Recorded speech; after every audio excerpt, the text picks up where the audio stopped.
നമസ്കാരം. പകൽ വാർത്ത തുടങ്ങുകയാണ്. ഇന്ന് ഒരുപാട് വാർത്തകളുണ്ട്. ആദ്യം പ്രധാന വാർത്തകൾ നോക്കാം. കൊച്ചിയിലെ ലഹരിക്കടത്ത് കേസ് അന്വേഷണം മോഡലിംഗ് കമ്പനികളിലേക്ക്. 3 കമ്പനികളുടെ ഉടമകളെ ചോദ്യം ചെയ്യും. മോഡലുകളെ കാരിയറാക്കി ബംഗളൂരുവിൽ നിന്ന് കേരളത്തിലേക്ക് ലഹരി ഒഴുക്കുന്നു. കൊച്ചിയിൽ പിടിയിലായ അൽക്ക ബോണിയിൽ നിന്ന് നിർണായക വിവരങ്ങൾ കിട്ടി.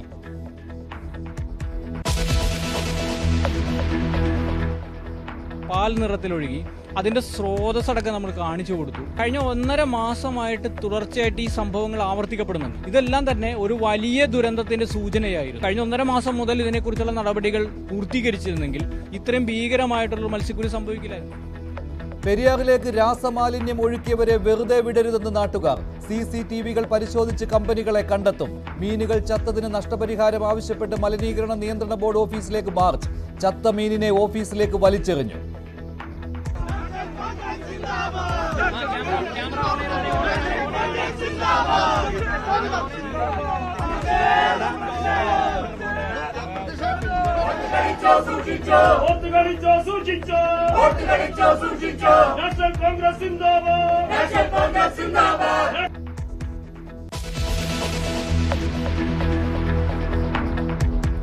എൽദോസ് കുന്നപ്പിള്ളി MLAക്കെതിരെ ബലാത്സംഗവും വധശ്രമവും ചുമത്തി കുറ്റപത്രം.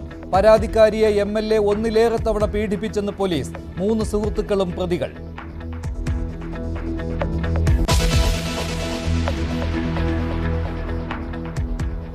സമസ്തയിൽ ഭിന്നത രൂക്ഷം. സുപ്രഭാതം പത്രത്തിന് നയം മാറ്റമെന്ന വിമർശനവുമായി ചീഫ് എഡിറ്റർ.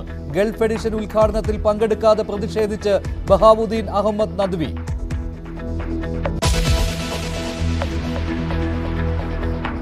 EP ജയരാജന് അടുത്ത തിരിച്ചടി. BJPയിൽ പോകുമെന്ന് പ്രചരിപ്പിച്ചവർക്കെതിരെ കേസില്ല. K സുധാകരൻ, ശോഭാ സുരേന്ദ്രൻ, ദല്ലാൾ നന്ദകുമാർ എന്നിവർക്കെതിരെ കേസെടുക്കാൻ തെളിവില്ലെന്ന് പോലീസ്. രാഷ്ട്രീയ ഗൂഢാലോചന അന്വേഷിക്കണമെന്ന ജയരാജന്റെ പരാതി പോലീസ് തള്ളി.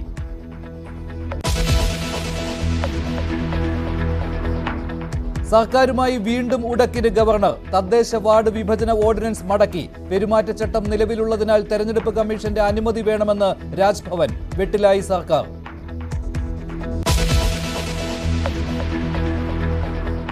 വിഴിഞ്ഞത്ത് വീട്ടമ്മയെ കൊന്ന് തട്ടിൻപുറത്തൊളിപ്പിച്ച കേസിൽ അമ്മയ്ക്കും മകനും സുഹൃത്തിനും വധശിക്ഷ. വിഴിഞ്ഞം ശാന്തകുമാരി വധക്കേസിൽ ശിക്ഷിക്കപ്പെട്ടത് റഫീഖ, മകൻ ഷഫീഖ്, അൽ അമീൻ എന്നിവർ. അയൽക്കാരിയായ ശാന്തകുമാരിയെ കൊന്നത് സ്വർണ്ണാഭരണം കവരാൻ.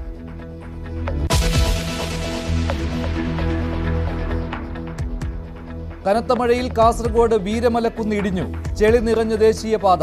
പത്തനംതിട്ടയിലും ഇടുക്കിയിലും റെഡ് അലർട്ട് തുടരുന്നു. സ്മാർട്ട് സിറ്റി റോഡ് നിർമ്മാണത്തിനിടയിലെ കനത്ത മഴയിൽ വലഞ്ഞ് തലസ്ഥാന നഗരം.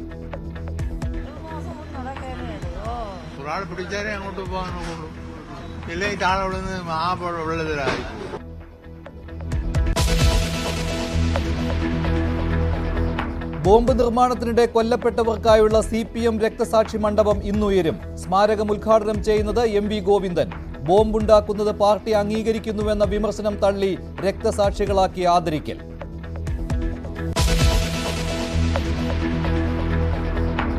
IPLൽ തുടരാൻ സഞ്ജു സാംസണും വിരാട് കോഹ്ലിയും ഇന്ന് നേർക്കുനേർ. ബംഗളൂരു രാജസ്ഥാൻ പോരാട്ടത്തിൽ ജയിക്കുന്നവർക്ക് ഫൈനലിലെത്താൻ ഒരവസരം കൂടി. തോറ്റാൽ പുറത്താകുന്നതിനാൽ മത്സരം തീപാറും.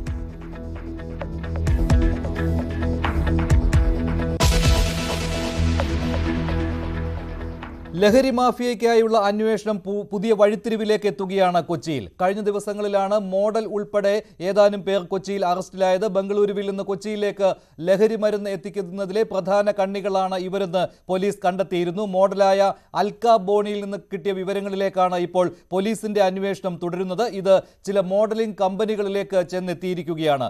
മോഡലിംഗ് കമ്പനികളുടെ മാനേജർമാരെ ചോദ്യം ചെയ്യുന്നു എന്നാണ് വിവരം. ഇവരെ ചോദ്യം ചെയ്യലിന് ഹാജരാകാൻ സമൻസ് നൽകിയിരുന്നു. ഫാഷൻ ഷോകൾക്ക് മുൻപായി മോഡലുകൾക്ക് ലഹരി മരുന്ന് നൽകിയിരുന്നതായും പോലീസിന് വിവരം കിട്ടിയിട്ടുണ്ട്. മോഡലിംഗ് കമ്പനികളുടെ മാനേജർമാരെ പോലീസ് ചോദ്യം ചെയ്യും. കൂടുതൽ വിവരങ്ങളുമായി നവമി ദിനേശ് ചേരുകയാണ് കൊച്ചിയിൽ നിന്ന്. നവമി, അൽക്ക ബോണിയെ കഴിഞ്ഞ ദിവസം പോലീസ് പിടികൂടിയിരുന്നു. ഇവരിൽ നിന്ന് കിട്ടിയ വിവരങ്ങൾ എത്രമാത്രം ലഹരി മരുന്ന് കടത്ത് കേസിലെ അന്വേഷണത്തിന് പോലീസിനെ സഹായിക്കുന്നുണ്ട്? ഇപ്പോൾ എന്താണ് ഈ കേസിന്റെ പുരോഗതി? മഞ്ജുഷ, ഏറ്റവും നിർണായകമായ ഒരു നീക്കത്തിലേക്കാണ് പോലീസ് കടന്നിരിക്കുന്നത്. ഏറ്റവും ഒടുവിൽ അറിയാൻ കഴിയുന്നത്, അതായത് അൽക്ക ബോണിയിൽ നിന്നും നടത്തിയ വിശദമായ ചോദ്യം ചെയ്യലിലാണ് ഇത്തരത്തിലൊരു വിവരം പോലീസിന് ലഭിച്ചത്. അതായത് ഈ മോഡലിംഗിന് എത്തുന്ന പല പെൺകുട്ടികളെയും, അതും അൽക്കയുടെ സുഹൃത്തുക്കളായ പെൺകുട്ടികളെ ഉൾപ്പെടെ ഈ ലഹരി മരുന്ന് കച്ചവടത്തിന് വേണ്ടി ഉപയോഗിക്കുമായിരുന്നു. ഇതിൽ നിന്നും വലിയൊരു സാമ്പത്തികമായിട്ടുള്ള ഒരു ബെനിഫിറ്റ് അൽക്കയ്ക്കും ഒപ്പം തന്നെ ബോസ്, കാക്ക എന്നീ പേരുകളിൽ ഇവരുടെ പുസ്തകത്തിലുള്ള രണ്ട് പേരുകളാണ്. ഇവർക്കും വലിയ രീതിയിലുള്ളൊരു പണം ദിവസവും കിട്ടുന്നുണ്ടായിരുന്നു എന്നും പോലീസിന് ലഭിച്ചിട്ടുണ്ട്.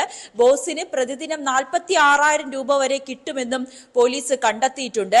എന്തായാലും അൽക്കയും ഒപ്പമുള്ള സുഹൃത്തുക്കളെ, അൽക്കയെ ഉൾപ്പെടെ 6 പേരെയാണ് പോലീസ് അന്ന് ഹോട്ടലിൽ വെച്ച് അറസ്റ്റ് ചെയ്തത്.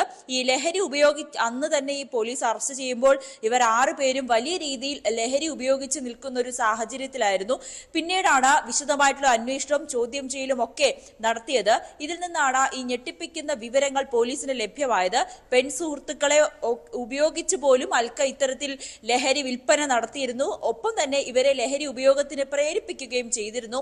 ഇതിൽ നിന്നും അൽക്കയ്ക്കും വലിയ രീതിയിലുള്ള സാമ്പത്തിക ലാഭമുണ്ടായി. പ്രധാനമായും ആഡംബര ജീവിതം നയിക്കാൻ വേണ്ടിയിട്ടാണ് അൽക്കയും സുഹൃത്തുക്കളും ഇത്തരത്തിൽ ലഹരി ഇടപാടുകൾ നടത്തിക്കൊണ്ടിരിക്കുന്നത്. കൊച്ചിയിൽ പലയിടങ്ങളിലും ഇവർ മോഡലിംഗ് രംഗത്തുള്ള പല സെലിബ്രിറ്റികൾക്കും ഇവർ മയക്കുമരുന്ന് വിതരണം ചെയ്തിട്ടുണ്ട് എന്നും പോലീസിന് കണ്ടെത്താൻ സാധിച്ചിട്ടുണ്ട്.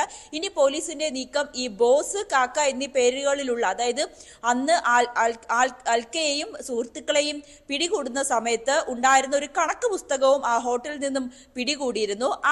ആ പുസ്തകത്തിലായിരുന്നു ബോസ്, കാക്ക എന്നീ പേരുകളുള്ള 2 പേർക്ക് നൽകിയിട്ടുള്ള തുകയുടെ വിശദാംശങ്ങളും ഉണ്ടായിരുന്നത്. ഇവരാരാണ് എന്നത് കണ്ടെത്താൻ വേണ്ടിയിട്ടുള്ള ഒരു അന്വേഷണത്തിലേക്കാണ് ഇപ്പോൾ പോലീസ് കടക്കുന്നത്. അതോടൊപ്പം തന്നെ കൊച്ചിയിലുള്ള പ്രശസ്തമായിട്ടുള്ള മോഡലിംഗ് ഏജൻസികളുടെ മാനേജർമാരെയും വിളിച്ചിട്ടുണ്ട്. അവരോടും എത്രയും വേഗം പോലീസ് സ്റ്റേഷനിൽ ഹാജരാകാനാണ് നിർദ്ദേശം നൽകിയിരിക്കുന്നത്. എളമക്കര പോലീസായിരുന്നു കഴിഞ്ഞ ദിവസം ഇത്തരത്തിൽ ഹോട്ടലിൽ നടത്തിയ ഒരു പരിശോധനയിൽ വ്യാപകമായിട്ടുള്ള രീതിയിൽ ലഹരി പിടികൂടുകയും ഈ ലഹരി ഉപയോഗിച്ച അവസ്ഥയിൽ മോഡലായ അൽക്കയെയും സുഹൃത്തുക്കളെയും കണ്ടെത്തുകയും ചെയ്തിട്ടുള്ളത്. അതോടൊപ്പം തന്നെ ഇവരെ ലഹരി ഇടപാടുകൾ നടത്തുന്ന രീതി പോലീസിന് വളരെ വ്യത്യസ്തമായിട്ടാണ് തോന്നിയത്. പോലീസ് വ്യക്തമാക്കുന്നത്, ഇതുവരെ കണ്ടെത്തിയിട്ടുള്ള പോലീസിന്റെ ഒരു ഈ ലഹരി പിടികൂടുന്ന രീതിയിൽ നിന്നും വളരെ വ്യത്യസ്തമായിട്ടാണ് ഇവരെ ലഹരി ഇടപാടുകൾ നടത്തിയിരുന്നത്. അതോടൊപ്പം ഇവർ കൈപ്പറ്റുന്ന തുകയും വലിയ രീതിയിലായിരുന്നു എന്നും പോലീസിന് കണ്ടെത്താൻ സാധിച്ചിട്ടുണ്ട്. എന്തായാലും വളരെ ഞെട്ടിപ്പിക്കുന്ന വിവരങ്ങളാണ് പുറത്തു വന്നിരിക്കുന്നത്. മോഡലിംഗ് രംഗത്തുള്ള പല സെലിബ്രിറ്റികളെയും കേന്ദ്രീകരിച്ചുള്ളൊരു അന്വേഷണത്തിലേക്ക് പോലീസ് കടന്നു കഴിഞ്ഞു. എന്തായാലും ഈ വിഷയത്തിൽ പോലീസ് അന്വേഷണം ഇപ്പോൾ ഊർജിതമായിരിക്കുകയാണ്. അൽക്ക ബോണിയിൽ നിന്ന് നിർണായക വിവരങ്ങൾ പോലീസിന് കിട്ടി. മോഡലിംഗ് കമ്പനികളിലേക്കാണ് പോലീസ് ഇപ്പോൾ അന്വേഷണം കൊണ്ടുചെന്ന് എത്തിച്ചിരിക്കുന്നത്. ബംഗളൂരുവിൽ നിന്ന് കൊച്ചിയിലേക്കുള്ള ലഹരിക്കടത്താണ് പോലീസ് അന്വേഷിക്കുന്നത്. ഇതിനാണ് മോഡലിംഗ് കമ്പനി മാനേജർമാരെ ചോദ്യം ചെയ്യാൻ പോലീസ് തീരുമാനിച്ചിരിക്കുന്നത്. മറ്റൊരു വാർത്തയിലേക്ക്. കഴിഞ്ഞ ദിവസമാണ് പെരിയാറിൽ വ്യാപകമായി മീനുകൾ ചത്തുപൊങ്ങിയത്. ഒരുപാട് ഫിഷിംഗ് ഫാമുകൾക്ക് ഇതിൽ നഷ്ടം സംഭവിച്ചിരുന്നു. രാസമാലിന്യങ്ങൾ പെരിയാറിലേക്ക് ഒഴുക്കുന്ന കമ്പനികൾക്കെതിരെ നടപടി വേണമെന്നാവശ്യപ്പെട്ട് ശക്തമായ പ്രതിഷേധമാണ് എറണാകുളം ജില്ലയിലെ ഏലൂർ ഇടയാർ മേഖലയിൽ ഇപ്പോൾ നടന്നുകൊണ്ടിരിക്കുന്നത്. മലിനീകരണ നിയന്ത്രണ ബോർഡ് ഓഫീസിന് മുന്നിലേക്ക് ചത്ത മീനുകളുമായിട്ട് കർഷകർ പ്രതിഷേധ മാർച്ച് നടത്തി. അതിന്റെ ദൃശ്യങ്ങളാണ് കാണുന്നത്. മീനുകളെ മലിനീകരണ നിയന്ത്രണ ബോർഡിന്റെ ഓഫീസിലേക്ക് വലിച്ചെറിയുകയായിരുന്നു കർഷകർ. നഷ്ടപരിഹാരം വേണമെന്ന ആവശ്യമാണ് അവർ ഉന്നയിച്ചത്. പോലീസ് തടഞ്ഞിട്ടും കർഷകർ പ്രതിഷേധം ശക്തമാക്കുകയായിരുന്നു ചെയ്തത്. രാസമാലിന്യം പെരിയാറിലേക്ക് ഒഴുക്കുന്ന കമ്പനികൾക്കെതിരെ നടപടി വേണം എന്ന ആവശ്യം വർഷങ്ങളായിട്ട് ഉള്ളതാണ്. പക്ഷേ ഇതുവരെ ഒരു നടപടിയും ഉണ്ടാകുന്നില്ല. ഇത്തവണ നടപടി ഉണ്ടാകാതെ രക്ഷയില്ല എന്ന കാര്യമാണ് നാട്ടുകാർ ഉന്നയിക്കുന്നത്. CCTV-കൾ പരിശോധിച്ച് കമ്പനികളെ കണ്ടെത്തണം എന്ന ആവശ്യമാണ് നാട്ടുകാർ ഉന്നയിക്കുന്നത്. കോൺഗ്രസും AIYF-ഉം കർഷകർക്ക് പിന്തുണയുമായി സമരരംഗത്ത് എത്തിയിട്ടുണ്ട്.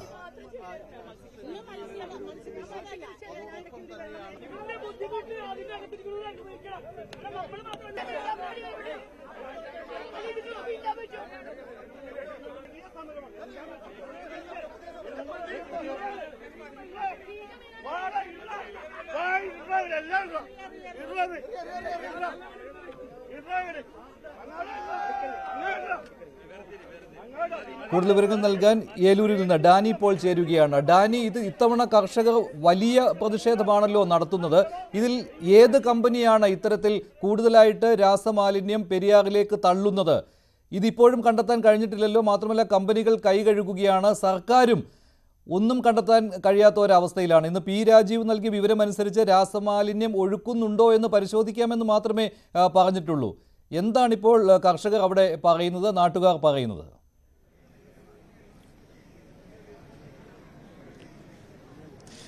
മഞ്ജുഷ, നാളിതുവരെ ഇല്ലാത്ത രീതിയിലാണ് പെരിയാറിൽ ഇത്തവണ രാസമാലിന്യം ഒഴുകിയതെന്നാണ് നാട്ടുകാർ പറയുന്നത്. വലിയ രീതിയിലേക്ക് മീനുകൾ ചത്തുപൊങ്ങുന്നു നമ്മൾ ദൃശ്യങ്ങളിലെല്ലാം കഴിഞ്ഞ ദിവസങ്ങളിൽ കണ്ടതാണ്. അതുകൊണ്ട് തന്നെയും അവരുടെ മത്സ്യ കർഷകരുടെ അടക്കം പ്രതിഷേധവും രൂക്ഷമായിരുന്നു. അവർക്കൊപ്പം തന്നെയും കോൺഗ്രസും AIF പ്രവർത്തകരും സമരത്തിന് പിന്തുണയുമായിട്ട് എത്തിയിരുന്നു. നമ്മൾ ഏലൂരിലെ മലിനീകരണ നിയന്ത്രണ ബോർഡ് ഓഫീസിന് മുന്നിലാണ്. ഈ പരിസരം കാണാം. ഈ പരിസരത്ത് മുഴുവനായിട്ട് തന്നെയും ഇവിടേക്ക് മീൻ കഴിഞ്ഞ ദിവസങ്ങളിൽ ചത്ത മീനുകൾ വാരിയെടുത്ത് ഇവിടേക്ക് കൊണ്ടുവന്ന് വീശി ഇതിനകത്തേക്ക് എറിയുകയായിരുന്നു. കാരണം അതിൽ ഇവർ പ്രധാനമായും പറയുന്നത് ഇതിൻ്റെ പൂർണ്ണ ഉത്തരവാദികൾ മലിനീകരണ നിയന്ത്രണ ബോർഡ് തന്നെയാണ്. യാതൊരു രീതിയിലുള്ള നടപടികളും ഇവർ നാളിതുവരെ പാലിക്കാത്തതുകൊണ്ട് മാത്രമാണ് ഈ രീതിയിലേക്ക് മലിനീകരണം നടത്താൻ കമ്പനികൾക്ക് കഴിയുന്നത്. അതുകൊണ്ട് പൂർണ്ണ ഉത്തരവാദിത്വം ഇവർക്കാണ്. ഈ കാണുന്ന ദൃശ്യങ്ങളെല്ലാം അത് വ്യക്തമാക്കുന്നു. ഇത് കൂടുതലായും തന്നെ കുട്ടകൾ ഇവിടേക്ക് കൊണ്ടുവന്ന് ബക്കറ്റുകളിൽ കൊണ്ടുവന്ന് ഇവിടേക്ക് അകത്തേക്ക് വലിച്ചെറിയുന്ന രീതിയിലായിരുന്നു ഇവിടേക്ക് ഉണ്ടായിരുന്നത്. ഇതിൽ ഇപ്പോൾ വന്നിരിക്കുന്ന ഒരു വിശദീകരണം എന്ന് പറയുന്നത് അലൈൻ മറൈൻ പ്രൊഡക്റ്റ് എന്ന കമ്പനി രാസമാലിന്യം ഒഴുക്കിയതിൻ്റെ ലക്ഷണങ്ങൾ തങ്ങൾ കണ്ടെത്തിയെന്നാണ് PCB പറയുന്നത്. എന്നാൽ ഈ കൂട്ടത്തോടെയുള്ള മത്സ്യക്കുരുതിക്ക് കാരണം അവർ മാത്രമാണോ എന്ന് പറയാൻ കഴിയില്ല. കൂടുതൽ പഠനങ്ങൾ ഇത് സംബന്ധിച്ച് ആവശ്യമാണ് എന്നതാണ് അവർ പറയുകയും ചെയ്തിട്ടുള്ളത്. PCBയുടെ ഈ രീതിയിലുള്ള നിലപാട് തന്നെയാണ് ഈ ആളുകളുടെ പ്രതിഷേധത്തിന് ആക്കം കൂട്ടുന്നത്. കാരണം ഒരു നടപടിയുമില്ലാതെ മുന്നോട്ട് പോകുന്നു. പല രീതിയിലുള്ള പ്രതിഷേധങ്ങൾ ഉണ്ടാകുന്നു, പക്ഷെ നടപടികൾ ഉണ്ടാകുന്നില്ല. അതുകൊണ്ടാണ് ഇന്ന് അതിൻ്റെ ഒരു പാരമ്യതയിലേക്ക് ഈ പ്രതിഷേധിക്കുന്നവർ ഇവിടേക്ക് വന്നുകൊണ്ടിരുന്നത്. ഇവിടേക്ക് ഇപ്പോൾ ഇതിനകത്ത് ചീഫ് എഞ്ചിനീയറെ അടക്കം ഉപരോധിച്ചിരുന്നു. ഇപ്പോൾ അതിലൊരു താൽക്കാലികമായ ഒരു ധാരണയിലേക്ക് വന്നിട്ടുണ്ട്.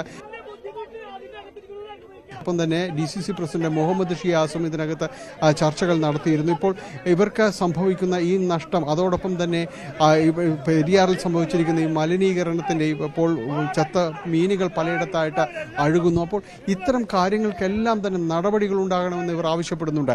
ആ കാര്യത്തിലൊരു ധാരണയുണ്ടാകണം. ഇനി മെല്ലെപ്പോക്ക് പാടില്ല. കൃത്യമായ രീതിയിലുള്ള ഒരു ഇടപെടൽ മലിനീകരണ നിയന്ത്രണ ബോർഡിൻ്റെ ഭാഗത്തു നിന്ന് ഉണ്ടാകണമെന്നാണ് ഇവർ ആവശ്യപ്പെടുന്നത്. ആ രീതിയിലുള്ള ധാരണയിലേക്ക് എത്തുന്നു. ഈ മീനുകൾ കൂട്ടമായി ചത്ത മീനുകൾ പുഴയിൽ പലയിടങ്ങളിലായിട്ട് തന്നെ ചിതറിക്കിടക്കുന്നു. ഇതിനെ നീക്കം ചെയ്യാൻ തദ്ദേശ സ്വയംഭരണ സ്ഥാപനങ്ങളുടേതടക്കം സഹകരണത്തോടുകൂടി നടപടികൾ വരും ദിവസങ്ങളിൽ ഉണ്ടാകുമെന്ന് ഒരു PCB. ഇതിനു മുൻപ് പലതവണ ഏലൂർ ഇടയാർ മേഖലയിൽ പ്രതിഷേധം കണ്ടിട്ടുള്ളതാണ് രാസമാലിന്യങ്ങൾ പെരിയാറിലേക്ക് തള്ളുന്നതിനെതിരെ. പക്ഷേ ഇത്തവണ സമരം വ്യത്യസ്തമായ രീതിയിലാണ്. മീനുകൾ കൂട്ടത്തോടെ ചത്തുപൊങ്ങി. മുൻപും ഇങ്ങനെ മത്സ്യക്കുരുതി ഉണ്ടായിട്ടുള്ളതാണ് പെരിയാറിൽ. ഇത്തവണ ചത്ത മീനുകളുമായി മലിനീകരണ നിയന്ത്രണ ബോർഡിന്റെ ഓഫീസിലേക്ക് മാർച്ച് നടത്തുകയായിരുന്നു കർഷകർ ചെയ്തത്. മീനുകൾ വലിച്ചെറിഞ്ഞു മലിനീകരണ നിയന്ത്രണ ബോർഡിന്റെ ഓഫീസിലേക്ക്. അതോടൊപ്പം തന്നെയാണ് മീനുകൾ കൂട്ടത്തോടെ ചത്തുപൊങ്ങിയതിൽ മത്സ്യ കർഷകർ കോടതിയിലേക്ക് പോകാൻ തുനിയുന്നത്. ഇത്തരം സംഭവങ്ങൾ ആവർത്തിക്കാതിരിക്കാൻ നടപടി വേണമെന്നാണ് കർഷകർ ആവശ്യപ്പെടുന്നത്. കർഷകരുടെ പ്രതികരണങ്ങൾ കേൾക്കാം. പെരിയാറിൻ്റെ തീരങ്ങളിലേക്ക് നമ്മൾ വരികയാണെങ്കിൽ എല്ലായിടത്തും തന്നെയും ഇത് വ്യാപകമായ രീതിയിൽ ഒരു കൂട്ടക്കുരുതി, അതിൻ്റെ ഒരു ദൃശ്യങ്ങൾ നമുക്ക് മുഴുവനായിട്ട് തന്നെ കാണാനായിട്ട് സാധിക്കും. അതിൻ്റെ ഒരു തകർച്ചയിൽ നിന്ന് എത്ര കാലം കൊണ്ടാണ് ഇനി ഈ കർഷകർ അവർക്കതിൽ നിന്ന് മോചിതരാവാൻ കഴിയുക എന്ന് നമുക്ക് കൃത്യമായി പറയാൻ കഴിയില്ല. അവരെല്ലാം തന്നെയും ഒരു ജീവിതമാർഗം തന്നെ ഇല്ലാതായിരിക്കുന്നു എന്ന് അവർക്ക് അവരുടെ ഒരു ഉപജീവന മാർഗം എന്ന രീതിയിലേക്ക് കൃഷിയിലേക്ക് തിരിച്ചു വരാൻ പോലും പറയാൻ അവർക്ക് കഴിയുന്നില്ല. അതുകൊണ്ട് തന്നെ കോടതിയിലേക്ക് അടക്കം പോകുന്ന നടപടികളിലേക്ക് കടക്കാൻ അവർ തീരുമാനിച്ചിരിക്കുകയും ചെയ്യും. നമുക്കൊപ്പം മത്സ്യകൃഷി ചെയ്യുന്നവർ കൂടി ഒപ്പം ചേരുന്നു. എന്താണ് ഇനി ഒരു അടുത്ത മാർഗം എന്ന് പറയുന്നത്? നമുക്ക് നിയമപരമായിട്ട് തന്നെ നേരിടാൻ തന്നെ പോവുക. ഇതിന് ഉത്തരവാദി ആരാണോ അവർക്കെതിരെ ശക്തമായ നടപടി ഉണ്ടാകണം. അവരുടെ നിന്നൊക്കെ നഷ്ടപരിഹാരം വാങ്ങിക്കിടണം. ഏത് വ്യവസായ മേഖലയിൽ നിന്നാണോ ഇതുപോലെ വിഷമാലിന്യം തള്ളിവിടുന്നത് അവർക്കെതിരെ ന്യായമായ നടപടി ഉണ്ടാകണം. വരും കാലങ്ങളിൽ ഇതുപോലൊരു കുരുതിയോ അല്ലെങ്കിൽ ഇതുപോലൊരു സംഭവം ഉണ്ടാകാൻ പാടില്ല. കാരണം എത്ര കഷ്ടപ്പെട്ടിട്ട് വളർത്തിയെടുത്ത മീനുകളാണ് എല്ലാം നശിച്ചു പോയിരിക്കുന്നത്. അത് ഓരോ കർഷകന്റെ വൻ നഷ്ടം തന്നെ. ഏറ്റവും കൂടുതൽ നഷ്ടം സംഭവിച്ചിരിക്കുന്നത് ഈ കൂട് കൃഷിക്കാർക്ക് മാത്രമേ. അവരിതുപോലെ വളർത്തി ഒരു വർഷത്തോളം നോക്കിയിരുന്ന് എണ്ണ ഒഴിച്ച് വളർത്തിയെടുത്ത മീനുകളാണ് നശിച്ചു പോയി. വിളവെടുക്കാൻ കാലമായതാണ്. 1.5 കിലോ 2 കിലോ മേലെയുള്ള കാളാഞ്ചി മുഴുവൻ ചത്തുപോയി. ഒരു കൂട്ടിൽ 1000-1200 കാളാഞ്ചിയാണ് നമ്മൾ ഇടുന്നത്. ഇതിന് 2 ലക്ഷം രൂപ ഒരു വർഷത്തേക്ക് ചിലവ് വരും. അതിൻ്റെ ചിലവ് കൂടെ ഒരു തീറ്റക്ക് അത് അത്രയും സാധനം ഒരു 20 ലക്ഷം രൂപയുടെ മീനാണെങ്കിലാണ് ഒരു കൂട്ടിൽ നിന്ന് പോയേക്കുന്നത്. അതുപോലെ ഓരോരുത്തർക്കും വൻ നഷ്ടം സംഭവിച്ചിട്ടുണ്ട്. ഇതിനൊക്കെ ന്യായമായ നഷ്ടപരിഹാരം നമുക്ക് കിട്ടണം. അതിനുപരമായിട്ട് ഞങ്ങൾ കോടതിയിലോട്ട് പോകാൻ തന്നെയാണ് തീരുമാനം. സംഘടനാപരമായിട്ടും എല്ലാ കർഷകരും യോജിച്ച് നിന്നിട്ട് ഒരുമിച്ച് പരാതി കൊടുത്ത് മുമ്പോട്ട് പോകും. വാക്കുകൾ പ്രകടമാണ്. കാരണം മറ്റൊരു മാർഗവും അവർക്കില്ല. അതുകൊണ്ട് തന്നെ ഇനിയിപ്പോൾ കോടതിയെ ആശ്രയിക്കുക എന്ന രീതിയിൽ തന്നെയാണ് നിൽക്കുന്നത്. നേരത്തെയും ഇതുപോലുള്ള ഒരു രാസമാലിന്യം ഒഴുക്കുന്നു എന്നുള്ള ആക്ഷേപങ്ങളും ആരോപണങ്ങളും എല്ലാം തന്നെ ഉണ്ടായിരുന്നു. പക്ഷേ ഇത്രത്തോളം ശക്തമായ രീതിയിലേക്ക് ഒരു പെരിയാറിൽ ഇങ്ങോട്ട് വരുമ്പോൾ ഈ ഇടയാർ മേഖല പ്രത്യേകെല്ലാം വരുമ്പോൾ അവിടെ പുഴയിൽ ഒന്നുമില്ലാത്തൊരവസ്ഥയിലേക്ക് കാലിയായി പോകുന്നു. അത്രമേൽ ഇത് ഇല്ലാതാക്കപ്പെട്ടിരിക്കുന്ന ഒരു അവസ്ഥ ഇത് ആദ്യമായിട്ടാണെന്ന് അവർ പറയുകയും ചെയ്യുന്നു. എങ്ങനെയാണ് ഇതിൽ കൃഷിയിലേക്ക് എന്ന് തിരിച്ചു വരാൻ പറ്റും? അത്തരം കാര്യങ്ങളുണ്ട്. ഇതൊക്കെ ഇപ്പം ഇതിന്റെ വിഷാംശം ഇതിൽ നിന്ന് എന്തോരം തീർന്നിടണമെന്ന് ഒരു പിടിയുമില്ല. ഇപ്പൊ തീർന്നു കഴിഞ്ഞാൽ തന്നെ ഇതിപ്പോ ഈ നമ്മൾ കടം മേടിച്ചിരിക്കുന്ന കടത്തിൽ നിന്ന് ഇനി എന്തോരം കടം മേടിക്കാൻ പറ്റും എന്നുള്ളതില്ല. ഇപ്പൊ ആത്മഹത്യയുടെ വക്കിലേക്ക് എത്തിയേക്കുന്ന ആൾക്കാർ വരെയൊക്കെ ഇതിണ്ട്. കാരണം അത്രയേറെ മത്സ്യങ്ങൾ ചത്തും, അതായത് അത്രയേറെ പൈസ ഇറക്കിയിട്ടാണ് ചിലവാക്കിയിരിക്കുന്നത്. ഓരോരുത്തരും ചിലവ് 2 ലക്ഷം രൂപ 3 ലക്ഷം രൂപ കടമെടുത്തിട്ടൊക്കെയാണ് ഓരോരുത്തരും ചെയ്തിരിക്കുന്നത്. അപ്പോൾ ഈ കടമെടുത്തിട്ട് ഇനി കടമടയ്ക്കാതെ അടുത്ത ഒരു കടത്തിലേക്ക് പോകാൻ പറ്റില്ല. ഓരോരുത്തർ ലോൺ വെച്ചിട്ട് സൊസൈറ്റിയിൽ നിന്നും ഒക്കെ ലോൺ വെച്ചിട്ടൊക്കെയാണ് എടുത്തിരിക്കുന്നത്. അപ്പോൾ അതിൽ നിന്നുള്ള ഇനി എന്താ മാർഗം എന്നുള്ള ഒരു പിടിയും. പ്രതിസന്ധികൾ മാത്രമാണ് ഇപ്പോൾ നമ്മൾ ഏലൂര് പെരിയാറിൻ്റെ ഈ വശങ്ങളിലേക്കെല്ലാം വരാപ്പുഴ കടമക്കുടി ദ്വീപസമൂഹങ്ങളിലേക്കെല്ലാം വരുമ്പോൾ അവർക്ക് പറയാനുള്ളത് അത് മാത്രമാണ്. കാരണം ഇനി എന്ത് ചെയ്യാൻ കഴിയുമെന്നത് വലിയ ചോദ്യചിഹ്നമായി അവർക്ക് മുന്നിൽ അവശേഷിക്കുന്നു. അതുകൊണ്ട് തന്നെയാണ് ഹൈക്കോടതിയിലേക്ക് അടക്കം പോയി നിയമ പോരാട്ടത്തിലൂടെ തങ്ങൾക്ക് ഇനിയുള്ള കാലമെങ്കിലും ഇവിടെ സുരക്ഷിതമായിട്ട് തങ്ങളുടെ ജീവനോപാധി അത് ഉറപ്പിച്ചു നിർത്താൻ കഴിയുന്ന നിയമ നടപടികളിലേക്ക് അടക്കം നീങ്ങുക. ഒപ്പം ഈ നഷ്ടത്തിന് ആ കാര്യങ്ങളിൽ കോടതി കൂടി ഇടപെടൽ ഉണ്ടാകണമെന്നും അവർ ആഗ്രഹിക്കുകയും ചെയ്യുന്നു. അത്തരം നടപടികളിലേക്കും അവർ നീങ്ങുകയാണ്. വരാപ്പുഴയിൽ നിന്ന് ക്യാമറമാൻ മനോജിനൊപ്പം ഡാനി പോൾ, ന്യൂസ് 18. എന്നാൽ ഇക്കാര്യത്തിൽ രാസമാലിന്യം പെരിയാറിലേക്ക് ഏതെങ്കിലും കമ്പനികൾ ഒഴുക്കിയോ എന്നുള്ള കാര്യം പരിശോധിക്കുമെന്നാണ് മന്ത്രി പി രാജീവ് പറഞ്ഞത്. കളക്ടറോട് മന്ത്രി റിപ്പോർട്ടും ആവശ്യപ്പെട്ടിട്ടുണ്ട്. പി രാജീവിന്റെ പ്രതികരണത്തിലേക്ക്. ഇന്നലെ തന്നെ ഈ പ്രശ്നത്തിൽ ഗവൺമെന്റ് ഇടപെട്ടിരുന്നു. വളരെ ഗൗരവമായ ഒരു കാര്യമാണ് അവിടെ നടന്നിട്ടുള്ളത്. അപ്പോൾ അത് സംബന്ധിച്ച് അടിയന്തരമായി തന്നെ ഒരു റിപ്പോർട്ട് കളക്ടറോട് ആവശ്യപ്പെട്ടിരുന്നു. ബന്ധപ്പെട്ട ഉദ്യോഗസ്ഥരുടെ യോഗം വിളിക്കണമെന്നും പറഞ്ഞിരുന്നു. ഇപ്പം ഞങ്ങളുടെ ഒരു പരിമിതി കളക്ടറെയും കൂടി വച്ചൊരു യോഗം നടത്താൻ ഇപ്പം തെരഞ്ഞെടുപ്പ് കമ്മീഷൻ പെരുമാറ്റച്ചട്ടം നിൽക്കുന്നത് കൊണ്ട് അത്തരം യോഗങ്ങൾ മഴക്കാലക്കെടുതി ഉൾപ്പെടെയുള്ള കാര്യങ്ങളിൽ അനുവദിച്ചിട്ടില്ല. അതുകൊണ്ട് തന്നെ കളക്ടറോട് യോഗം വിളിച്ചു കൂട്ടാൻ പറഞ്ഞിരുന്നു. അതിൻ്റെ അടിസ്ഥാനത്തിൽ ഇപ്പോൾ ഒരു കമ്മിറ്റി രൂപീകരിച്ചിട്ടുണ്ട് അടിയന്തരമായി പരിശോധിക്കാനായിട്ട്. സബ് കളക്ടറുടെ നേതൃത്വത്തിൽ pollution control board, irrigation, health, industries ഇവരെല്ലാവരും ചേരുന്ന ഒരു കമ്മിറ്റി അവർ ഇത് പരിശോധിച്ച് അടിയന്തരമായി തന്നെ റിപ്പോർട്ട് നൽകാൻ പറഞ്ഞിട്ടുണ്ട്. അതിലിപ്പോൾ ഈ അവിടുത്തെ ഷട്ടർ തുറന്നതുമായി ബന്ധപ്പെട്ട് ആവശ്യമായ മുൻകരുതൽ എടുത്തിട്ടുണ്ടോ? സാധാരണ ഷട്ടർ തുറക്കുമ്പോൾ പെട്ടെന്ന് ഉപ്പ് അംശമുള്ള വെള്ളം ചേരുമ്പോൾ ഓക്സിജൻ്റെ കുറവാണെന്നാണ് പ്രാഥമികമായി പൊല്യൂഷൻ കൺട്രോൾ ബോർഡ് പറഞ്ഞിട്ടുള്ളത്. അതല്ല മറ്റു തരത്തിലുള്ള രാസമാലിന്യങ്ങൾ ഉണ്ടായിട്ടുണ്ടോ? അപ്പോൾ ഉയർന്നു വന്നിട്ടുള്ള എല്ലാ കാര്യങ്ങളും അടിയന്തരമായി തന്നെ ഈ കമ്മിറ്റി പരിശോധിക്കും. ആ റിപ്പോർട്ടിൻ്റെ അടിസ്ഥാനത്തിൽ ഗവൺമെൻറ് തുടർ നടപടികൾ സ്വീകരിക്കും. പെരിയാറിനെ മലിനമാക്കിയത് കമ്പനികളാണ് എന്ന നിലപാടിൽ നാട്ടുകാരും കർഷകരും ഉറച്ചു നിൽക്കുകയാണ്. എന്നാൽ രാസമാലിന്യം ഒഴുക്കിയിട്ടുണ്ടോ എന്ന് പരിശോധിക്കാനാണ് ഇപ്പോൾ മന്ത്രി പി രാജീവ് നിർദ്ദേശം നൽകിയിരിക്കുന്നത്. ജില്ലാ കളക്ടറോട് റിപ്പോർട്ട് ആവശ്യപ്പെട്ടിരിക്കുകയാണ് സർക്കാർ. അതേസമയത്ത് തന്നെ മലിനീകരണ നിയന്ത്രണ ബോർഡിൻ്റെ ഓഫീസ് ഇപ്പോഴും ഉപരോധിക്കുകയാണ് കർഷകർ. മറ്റു വാർത്തകളിലേക്ക് പോവുകയാണ്. ഇന്നും ശക്തമായ മഴയുടെ മുന്നറിയിപ്പാണ് സംസ്ഥാനത്തുള്ളത്. ഇപ്പോൾ നിലവിൽ പത്തനംതിട്ടയിലും ഇടുക്കിയിലുമാണ് റെഡ് അലർട്ട് ഉള്ളത്. തെക്ക് പടിഞ്ഞാറൻ ബംഗാൾ ഉൾക്കടലിൽ ന്യൂനമർദ്ദം രൂപപ്പെട്ടിട്ടുണ്ട്. മെയ് 24 തീവ്ര ന്യൂനമർദ്ദമായി മാറുമെന്നാണ് നിലവിലെ മുന്നറിയിപ്പ്. തിരുവനന്തപുരത്ത് രാത്രി ശക്തമായ മഴ പെയ്തു. കാസർഗോഡ് ജില്ലയിൽ ദേശീയപാത നിർമ്മാണം നടക്കുന്ന സ്ഥലങ്ങളിൽ വെള്ളക്കെട്ട് അതിരൂക്ഷമാണ്. ദേശീയപാതയിലെ ചെറുവത്തൂർ വീരമലക്കുന്ന് ഇടിഞ്ഞു. ദേശീയപാതയിൽ ചെളി നിറഞ്ഞിരിക്കുകയാണ്. പൈവളികയിൽ ഇടിമിന്നലിൽ 3 പേർക്ക് പരുക്കേറ്റിട്ടുണ്ട്. ഏറ്റവും പുതിയ വെതർ അപ്ഡേറ്റുമായി ഷംന ചേരുകയാണ് ന്യൂസ് ഡെസ്കിൽ നിന്ന്. ഷംന, ഇപ്പോൾ കാലാവസ്ഥാ നിരീക്ഷണ വകുപ്പിന്റെ അവസാനത്തെ അപ്ഡേറ്റ് എങ്ങനെയാണ്? ഇന്ന് വടക്കൻ കേരളത്തിലെ ചക്രവാത ചുഴി രൂപപ്പെട്ടതോടെയാണ് കേരളത്തിൽ ശക്തമായ മഴ ഉണ്ടാകുന്ന മുന്നറിയിപ്പുള്ളത്. ഇന്ന് പത്തനംതിട്ട, ഇടുക്കി ജില്ലകളിൽ അതിതീവ്ര മഴ മുന്നറിയിപ്പാണുള്ളത്. അതേസമയം തിരുവനന്തപുരം, കൊല്ലം, ആലപ്പുഴ, കോട്ടയം, പാലക്കാട്, മലപ്പുറം ജില്ലകളിലെല്ലാം ഇന്ന് ഓറഞ്ച് അലേർട്ടാണ്. ശക്തമായ മഴ മുന്നറിയിപ്പാണ്. ബാക്കി ജില്ലകളിൽ യെല്ലോ അലേർട്ടാണ് നിലവിലുള്ളത്. നാളെ പാലക്കാട്, ഇടുക്കി ജില്ലകളിൽ അതിശക്തമായ അതിതീവ്ര മഴ മുന്നറിയിപ്പും നിലവിലുണ്ട്. കഴിഞ്ഞ ദിവസങ്ങളിൽ നിലനിന്നിരുന്ന ജാഗ്രതാ നിർദ്ദേശങ്ങളും മുന്നറിയിപ്പുകളും നിലനിൽക്കുന്നുണ്ട്. രാത്രികാല യാത്രകൾക്ക് നിയന്ത്രണമുണ്ട്. മോശം കാലാവസ്ഥ കണക്കിലെടുത്ത് കടലിൽ പോകരുതെന്ന നിർദ്ദേശമുണ്ട്. മലയോര മേഖലകളിൽ ജാഗ്രതാ നിർദ്ദേശമുണ്ട്. മെയ് 24ഓടുകൂടി ബംഗാൾ ഉൾക്കടലിൽ രൂപപ്പെട്ട ന്യൂനമർദ്ദം അതിതീവ്ര ന്യൂനമർദ്ദമായി മാറുമെന്നാണ് നിലവിൽ മുന്നറിയിപ്പുള്ളത്. എന്തായാലും വരും ദിവസങ്ങളിൽ മഴ ശക്തമായി തുടരുമെന്ന് തന്നെയാണ് കാലാവസ്ഥാ വകുപ്പ് നൽകുന്ന മുന്നറിയിപ്പ്. ശരി ഷംന, തലസ്ഥാന നഗരിയിലാണ് പ്രശ്നം അതിരൂക്ഷമായിരിക്കുന്നത്. സ്മാർട്ട് സിറ്റി റോഡുകളുടെ നിർമ്മാണം ഇപ്പോഴും തുടരുകയാണ്. 8 റോഡുകളുടെ നിർമ്മാണമാണ് നഗരത്തിൽ ഒരേ സമയം ഇപ്പോൾ തുടർന്നുകൊണ്ടിരിക്കുന്നത്. മഴ പെയ്തതോടുകൂടി പ്രശ്നം രൂക്ഷമായിരിക്കുകയാണ്. ചെളി നിറഞ്ഞിരിക്കുകയാണ് എല്ലാ സ്മാർട്ട് സിറ്റി റോഡുകളിലും. ജൂൺ 15ഓടെയേ ഈ റോഡുകളുടെ നിർമ്മാണം പൂർത്തിയാക്കാൻ കഴിയൂ എന്നാണ് മന്ത്രി വി ശിവൻകുട്ടി ഇന്നലെ പറഞ്ഞത് അവലോകന യോഗത്തിന് ശേഷം. അതും ഇപ്പോൾ സാധ്യമാണോ എന്ന കാര്യം സംശയമാണ്. പലയിടങ്ങളിലും സ്മാർട്ട് സിറ്റി റോഡുകൾ വെള്ളത്തിലാണ് ഇപ്പോൾ. അട്ടക്കുളങ്ങരയിൽ സ്മാർട്ട് സിറ്റി റോഡുകളുടെ പ്രശ്നം കാണാം. വി വിനോദ് തയ്യാറാക്കിയ റിപ്പോർട്ട്.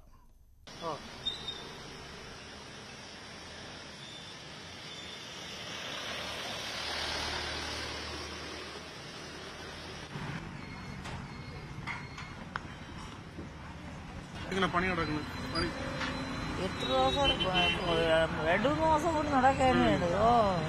മഴ വന്നപ്പോ ബുദ്ധിമുട്ടായോ? പിന്നെ എന്ത് ചെയ്യാ, ബുദ്ധിമുട്ടെന്ന് പറഞ്ഞാൽ മഴയത് ബുദ്ധിമുട്ടില്ല. ഒരുപാട് ദിവസമായിട്ടോ പണി? ഒരുപാട് ദിവസമായി. ഒരു മാസം കൊണ്ട് ഇങ്ങനെ കിടക്കാൻ പോകും. കടകളിലൊക്കെ കയറാൻ പാടാണ്. എന്തുകൊണ്ട് വരുന്ന ആളുകൾ കസ്റ്റമേഴ്സിന്റെ എണ്ണത്തിലാണ് കുറവുണ്ടായിട്ടോ? അങ്ങനെ ബുദ്ധിമുട്ടാണ്. കച്ചവടം കുറവല്ലേ, മഴ ഇതല്ല, രാവിലെ കച്ചവടങ്ങളൊക്കെ കുറവാണ്. ആ പിന്നെ അത് എങ്ങനെയായാലും വരില്ലേ. ഇപ്പൊ മഴ ഇത്ര നേരം ഉണ്ടായിരുന്നല്ലോ, മഴ ഉണ്ടായിട്ടുള്ള കാര്യമാണ്. ഈ പണി നീണ്ടു പോകുന്നുണ്ടോ ഇവിടെ? എങ്ങനെയാട്ടോ ഈ മഴയത്ത് വലിയ ബുദ്ധിമുട്ടുണ്ടോ, പ്രയാസമുണ്ടോ? പാലം പോട്ട് എടുത്ത് ഇതിലാണ് വരണതും പോണതും. ആഹാരത്തിനെ കഷ്ടത്തിലിരിക്കുകയാണ്. ആഹാരം പൈസ കാണാം, കൊടുത്ത് വാങ്ങിക്കേണ്ടേ. വലിയപാട്. ഇത് വയസ്സായ ആളുകൾക്ക് ഇങ്ങനെ നടന്നു പോകാനൊക്കെ പ്രയാസമല്ലേ? പ്രയാസം പിന്നെ ഒരാൾ പിടിച്ചാലേ അങ്ങോട്ട് പോകാനുള്ളൂ. ഇല്ലെങ്കിൽ താഴെ നിന്ന് ആ വെള്ളത്തിലായി പോകും. നമ്മൾ അട്ടക്കുളങ്ങര റോഡാണ്, കിള്ളിപ്പാലം അട്ടക്കുളങ്ങര റോഡാണ്. കഴിഞ്ഞ ദിവസങ്ങളിലൊക്കെ മഴയിൽ കണ്ട സമാനമായ കാഴ്ച തന്നെയാണ്. ഇന്നും രാവിലെ വലിയ മഴയുണ്ടായിരുന്നു. ഈ മഴയുടെ ഒരു ദുരിതക്കാഴ്ച തന്നെയാണ്. ആളുകൾ ഈ സ്ഥാപനങ്ങളിലേക്കൊക്കെ വരുന്നതിനും അതുപോലെ തന്നെ സ്ഥാപനങ്ങളുടെ സാഹചര്യം പരിശോധിച്ചാൽ അവരുടെ കച്ചവടത്തെയൊക്കെയും ബാധിക്കുന്ന നിലയിൽ തന്നെയാണ് സാഹചര്യം. ഈ നിർമ്മാണ പ്രവർത്തനങ്ങൾ വലിയ തോതിൽ നീണ്ടുപോകുന്നു, അത് സമയബന്ധിതമായി പൂർത്തിയാകുന്നില്ല എന്നൊരു പരാതി തന്നെയാണ് കഴിഞ്ഞ ദിവസങ്ങളിൽ ഉണ്ടായത്. ഈ വകുപ്പുകളുടെ ഏകോപനം അത് സംബന്ധിച്ചൊക്കെ വലിയ വിമർശനമുണ്ട്. ഏതായിരുന്നാലും മഴക്കാലം വീണ്ടും കാലവർഷത്തിലേക്ക് കാര്യങ്ങൾ പോകുമ്പോൾ ഒരു ഇടവേള പോലുമില്ലാതെ ഒരുപക്ഷെ വേനൽ മഴയിൽ നിന്ന് കാലവർഷം എന്ന നിലയിലേക്ക് കാര്യങ്ങൾ പോയാൽ ജനങ്ങളെ സംബന്ധിച്ച് അത് വലിയ ബുദ്ധിമുട്ട് തന്നെയാകും. തിരുവനന്തപുരം നഗരത്തിലെ പലയിടങ്ങളിലും ഇതാണ് കാഴ്ച. ജനറൽ ആശുപത്രിയിൽ നിന്ന് വഞ്ചൂർ ഭാഗത്തേക്ക് പോകുന്ന റോഡൊക്കെയും അവിടെ സ്കൂളുകളും കോടതിയും ഒക്കെയും ഉള്ളതാണ്. വലിയ തിരക്കുള്ള പ്രദേശമാണ്. ആ നിലയ്ക്ക് പല സ്ഥലങ്ങൾ, തൈക്കാട് ആശുപത്രിയുടെ മുന്നിലെ റോഡ്, അവിടെയും ഇപ്പോഴും നിർമ്മാണ പ്രവർത്തനങ്ങൾ നടക്കുകയാണ്. വലിയ വെള്ളക്കെട്ടാണ് നമ്മൾ ഈ കാണുന്നത്. പല കടകളും അടച്ചു പോകുന്ന സാഹചര്യമുണ്ട്. ഈ പ്രവൃത്തികൾ അനന്തമായി നീളുന്നത് കൊണ്ട് തന്നെ ആളുകൾക്ക് കടകളിലേക്ക് കയറാൻ പറ്റാത്ത സാഹചര്യം. മഴ കൂടി ആയതോടുകൂടി വലിയ പ്രതിസന്ധിയായിരിക്കുന്നു. പലരും ഈ താൽക്കാലിക പാലം പോലെ പലതും നിർമ്മിച്ചിട്ടുണ്ടെങ്കിലും അതൊക്കെ തന്നെയും തകർന്നുപോയ അവസ്ഥയിലാണ്. നമുക്ക് ആ ദൃശ്യങ്ങളിൽ കാണാം. പാലം നിർമ്മിച്ചിട്ടുണ്ടെങ്കിലും അത് വെള്ളത്തിൽ തകർന്നു കിടക്കുകയാണ്. ഇതൊക്കെ കച്ചവടത്തെ വലിയ തോതിൽ ബാധിക്കുന്ന കാര്യം തന്നെയാണ്. അനന്തമായി ഈ പ്രവൃത്തികൾ നീണ്ടുപോകുന്നത്, അതിനെതിരെയാണ് ഈ വലിയ വിമർശനം ഉയർന്നു വരുന്നത്. ഹരിവിതുരയ്ക്കൊപ്പം വി വിനോദ്, ന്യൂസ് 18 തിരുവനന്തപുരം. കാസർഗോഡ് ദേശീയപാതയിൽ വീരമലക്കുന്ന് ഇടിഞ്ഞു. ചെളി നിറഞ്ഞിരിക്കുകയാണ് ദേശീയപാതയിൽ. KV ബൈജു തയ്യാറാക്കിയ റിപ്പോർട്ട് കാണാം. കാസർഗോഡ് ജില്ലയിൽ കഴിഞ്ഞ 24 മണിക്കൂറായി തുടർച്ചയായി പെയ്യുന്ന മഴയിൽ വലിയ വെള്ളക്കെട്ടുകളാണ് പല സ്ഥലത്തും രൂപപ്പെട്ടത്. എന്തായാലും കാര്യംകോടാണ് ഏറ്റവും കൂടുതൽ ഈ ജലനിരപ്പ് ഉയരുന്നൊരു സാഹചര്യമുണ്ട്. അതായത് ഞാനിപ്പോൾ നിൽക്കുന്നത് ചെറുപുത്തൂരിനടുത്ത് വീരമലക്കുന്നിലാണ്. ഇവിടുത്തെ കാഴ്ചകൾ, ദൃശ്യങ്ങൾ തന്നെ നമുക്ക് കാണാം. ഞെട്ടിപ്പിക്കുന്ന ദൃശ്യമാണ്. ഇന്നലെ രാത്രിയാണ് ഈ കുന്നിടിഞ്ഞ് ഇത്തരത്തിൽ വലിയ പാറക്കഷ്ണങ്ങൾ താഴേക്ക് വീഴുന്ന ഒരു സാഹചര്യം ഉണ്ടായത്. നമുക്കറിയാം, കണ്ണൂർ കാസർഗോഡ് ദേശീയപാതയോട് തൊട്ടടുത്ത് കിടക്കുന്ന ഒരു പ്രദേശമാണ്. നമുക്കറിയാം, നിരവധി വാഹനങ്ങളാണ് ഇപ്പോൾ ദൃശ്യങ്ങളിൽ നിന്ന് നമുക്ക് കാണാം. KSRTC ഉൾപ്പെടെ നിരവധി വാഹനങ്ങളാണ് ഇതുവഴി ഇത്തരത്തിൽ കടന്നു പോകുന്നത്. വലിയ അപകട ഭീഷണി തന്നെയാണ് ഈ പ്രദേശത്ത്. മണ്ണിടിച്ചിൽ ഉണ്ടാകുന്നു, അതുപോലെ തന്നെ ചെറിയ വെള്ളച്ചാട്ടങ്ങളൊക്കെ രൂപപ്പെടുന്ന ഒരു സാഹചര്യം. വളരെ ചരിത്ര പ്രാധാന്യമുള്ള ഒരു കുന്നാണ് ഈ വീരമലക്കുന്ന്. നിരവധി ടൂറിസം പദ്ധതികളൊക്കെ പ്രഖ്യാപിച്ച ഒരു കുന്നാണിപ്പോൾ ഇടിഞ്ഞ് ഇല്ലാതാകുന്നത്. അതായത് അശാസ്ത്രീയമായ റോഡ് നിർമ്മാണമാണ് ഈ കുന്നിൻ്റെ മരണമണി മുടങ്ങാൻ പ്രധാന കാരണം. ഇപ്പോൾ ദൃശ്യങ്ങളിൽ കാണാം, ഒരു ചെറിയ വെള്ളം കെട്ട്, ഒരു ചെറിയ കുളം പോലെ തന്നെ ഒരു സാഹചര്യം. ഇത് ദേശീയപാതയ്ക്ക് തൊട്ടരികിലാണ് ഈ ദൃശ്യം നമ്മളിപ്പോൾ ഈ കാണിക്കുന്ന ദൃശ്യമുള്ളത്. ഈ കഴിഞ്ഞ കാലവർഷത്തിലും വലിയ തോതിൽ ഇത്തരത്തിൽ മണ്ണിടിച്ചിലുണ്ടായ ഒരു പ്രദേശമാണ്. അതേ അവസ്ഥയിൽ തന്നെയാണ് ഇപ്പോഴും ഈ പ്രദേശം നിൽക്കുന്നത്. ഈ ദേശീയപാത, പുതിയ ദേശീയപാത ഇതുവഴിയാണ് കടന്നു പോകുന്നത്. അതിൻ്റെ നിർമ്മാണവുമായി ബന്ധപ്പെട്ടാണ് ഈ കുന്നിടിച്ച് വ്യാപകമായ മണ്ണെടുക്കുന്ന സാഹചര്യം ഉണ്ടായത്. ഇത് ഇന്നലെ ഇടിഞ്ഞു, ഇന്ന് രാവിലെ ഇപ്പോൾ ഇടിഞ്ഞു, ഇപ്പോൾ ഈ സമയത്ത് അടിഞ്ഞു. ഇപ്പോൾ സമയത്തേ അപ്പോൾ ഇത് എല്ലാം മോശമായിട്ട് വരുന്ന ഒരു അവസ്ഥ വന്നൂടെ. എന്നെ പണിക്കാറില്ല, അതാണ് ഇത് കാണുന്നുണ്ട്. ഇപ്പോൾ എന്നെ അവസ്ഥ കാണുന്നുണ്ടല്ലോ. ഇവർ മാന്തിയിട്ട് കൊളാക്കി വെച്ചല്ലേ, പണിയെടുക്കുമ്പോൾ അതിൻ്റെ രീതി തന്നെ പണിയെടുക്കണം. അത് പണിയെടുക്കുമ്പോൾ കട്ടിങ് എന്ന് വെച്ചാൽ അത് കട്ടിങ് ക്ലിയർ ഇല്ല. ഒന്ന് അത് അങ്ങോളില്ല. അത് ആ സമയത്ത് എടുക്കേണ്ട സ്ഥലമൊന്നുമില്ല, എല്ലാം എടുത്ത് എല്ലാം കംപ്ലീറ്റ് മാന്തിരി ഇവർ കൊണ്ടുപോയി. ഇപ്പോൾ വലിയ അവസ്ഥ ഇപ്പോൾ എന്നെ ഇപ്പോൾ എല്ലാം അറിയല്. എന്നെ അടുത്ത മഴയൊക്കെ നല്ല സംഭവം അറിയല്. ഇതിപ്പോൾ കുറച്ച് മഴയെ വന്നിട്ടില്ലോ. എന്നെല്ലാം അതിൻ്റെ കാലാവസ്ഥ വരുമ്പോൾ എല്ലാം മാറ്റം വരും. മാറ്റം വരുന്ന നടക്കാൻ കഴിയില്ല. ഇന്നലെ ഫുള്ള് റോട്ടിൽ വെള്ളമാണ്. എന്തായാലും വലിയ അപകട ഭീഷണി ഇപ്പോഴുണ്ട്. ചെറുവാഹനങ്ങൾക്ക് വളരെ ബുദ്ധിമുട്ടി മാത്രമേ ഇത്തരത്തിൽ കാലവർഷം മഴ വന്നു കഴിഞ്ഞാൽ യാത്ര ചെയ്യാൻ പറ്റുന്ന ഒരു സാഹചര്യമുള്ളൂ. എന്നാലും വരും മണിക്കൂറുകളിൽ മഴ ശക്തമായാൽ ഇതുവഴിയുള്ള ഗതാഗതം പൂർണ്ണമായും തടസ്സപ്പെടുന്ന ഒരു സാഹചര്യം ഉണ്ടാവും. മറ്റൊരു കാര്യം, ഈ പൈവെളികയിൽ ഇടിമിന്നലേറ്റ് 3 പേർക്ക് പരിക്കേറ്റു. വീടിന് മുകളിലാണ് ഇടി വീണത്. അത് വീട്ടിനകത്തുണ്ടായിരുന്ന അമ്മയും 2 മക്കൾക്കുമാണ് പരിക്കേറ്റത്. കാര്യംകോട് പുഴയിൽ ജലനിരപ്പ് ക്രമാതീതമായി വർദ്ധിക്കുന്ന ഒരു സാഹചര്യമുണ്ട്. അതുകൊണ്ട് തന്നെ ഇരു കരകളിലുമുള്ളവർ ജാഗ്രത പാലിക്കണമെന്ന് ജില്ലാ ഭരണകൂടം മുന്നറിയിപ്പ് നൽകിയിട്ടുണ്ട്. ഒപ്പം തീരപ്രദേശത്തും അതുപോലെ തന്നെ മലയോര മേഖലകളിലും ഉള്ളവർ ജാഗ്രത പാലിക്കണം. വരും ദിവസങ്ങളിലും മഴ ശക്തമായി തുടരുമെന്ന് തന്നെയാണ് കാലാവസ്ഥാ പ്രവചനം. ഏലൂരിൽ കുറച്ച് സമയം മുമ്പാണ് മലിനീകരണ നിയന്ത്രണ ബോർഡിന്റെ ഓഫീസ് കർഷകർ ഉപരോധിച്ചത്. നാട്ടുകാർ ഈ ഉപരോധ സമരത്തിൽ പങ്കുചേർന്നു. കോൺഗ്രസിന്റെ പിന്തുണയും AIYFന്റെ പിന്തുണയും ഈ സമരത്തിനുണ്ട്. ഇപ്പോൾ അവിടെ ഒത്തുതീർപ്പ് ചർച്ചകൾ കഴിഞ്ഞു. DCC പ്രസിഡന്റ് മുഹമ്മദ് ഷിയാസ് ഇപ്പോൾ മാധ്യമങ്ങളെ കാണുകയാണ്. കൂടിയാലോചിച്ച് MLAയും അതുപോലെ തന്നെ ചീഫ് എൻവയോൺമെന്റൽ ഓഫീസറുമായി കൂടിയാലോചിച്ച് തീരുമാനമെടുത്ത് ഇന്ന് അത് രേഖയായി ഞങ്ങൾക്കത് മിനിറ്റ്സായി നൽകിയിരിക്കുന്നത്. അതിനെ ഞങ്ങൾ സ്വാഗതം ചെയ്യുകയാണ്. ഒന്ന്, ഈ മത്സ്യക്കുരുതി മൂലം നാശനഷ്ടം സംഭവിച്ച ഈ മത്സ്യകർഷകർക്ക് അർഹമായിട്ടുള്ള നഷ്ടപരിഹാരം 7 ദിവസക്കാലം കൊണ്ട് റിപ്പോർട്ട് സർക്കാരിന് സമർപ്പിച്ച് അവർക്ക് ആ നഷ്ടപരിഹാരം കിട്ടുന്നതിന് വേണ്ടിയിട്ടുള്ള നടപടി പൊല്യൂഷൻ കൺട്രോൾ ബോർഡ് സ്വീകരിക്കും. രണ്ടാമത്തേത്, ഉൾനാടൻ മത്സ്യബന്ധനം നടത്തി ഉപജീവനം നടത്തുന്ന നിരവധി ആളുകളുണ്ട്.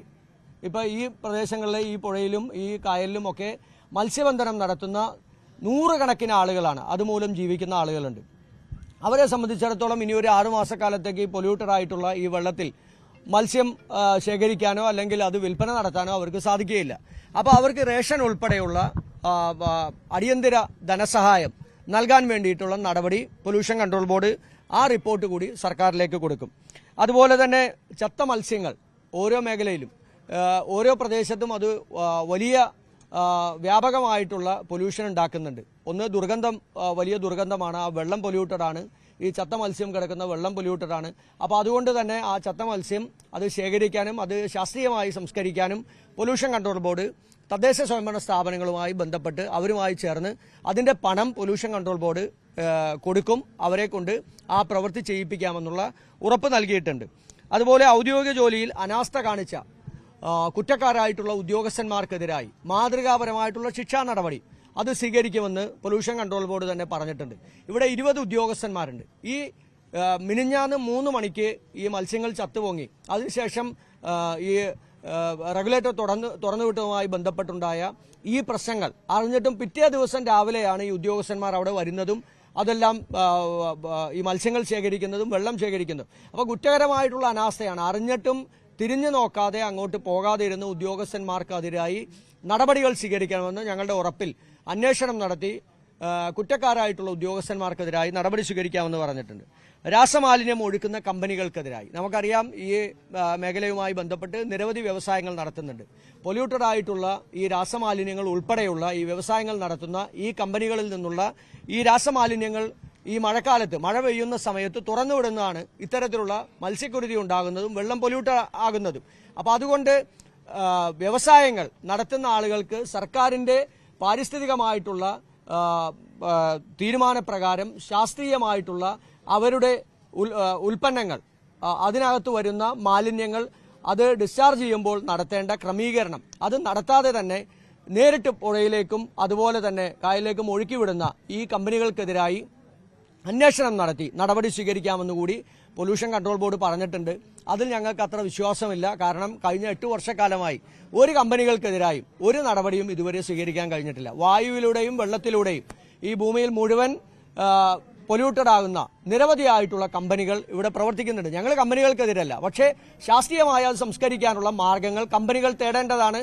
അതിന് മാർഗനിർദ്ദേശങ്ങൾ സർക്കാരിൻ്റെയും പാരിസ്ഥിതിക വകുപ്പിൻ്റെയും എല്ലാം നിലനിൽക്കുമ്പോൾ തന്നെ വ്യവസായ വകുപ്പ് ഉൾപ്പെടെയുള്ള ആ നൽകുന്ന മാർഗനിർദ്ദേശങ്ങൾ സ്വീകരിക്കാതെ പോകുന്ന ഈ കമ്പനികൾ ഈ നാട്ടിലെ ജനങ്ങളോട് ചെയ്യുന്ന ഏറ്റവും വലിയ ക്രൂരതയാണ്. മലിനീകരണ നിയന്ത്രണ ബോർഡിന്റെ ഓഫീസിന് മുന്നിൽ പ്രതിഷേധ സമരം അവസാനിച്ചിരിക്കുകയാണ്. ചില ഒത്തുതീർപ്പ് നിർദ്ദേശങ്ങളുടെ അടിസ്ഥാനത്തിലാണ് സമരം അവസാനിപ്പിച്ചത്.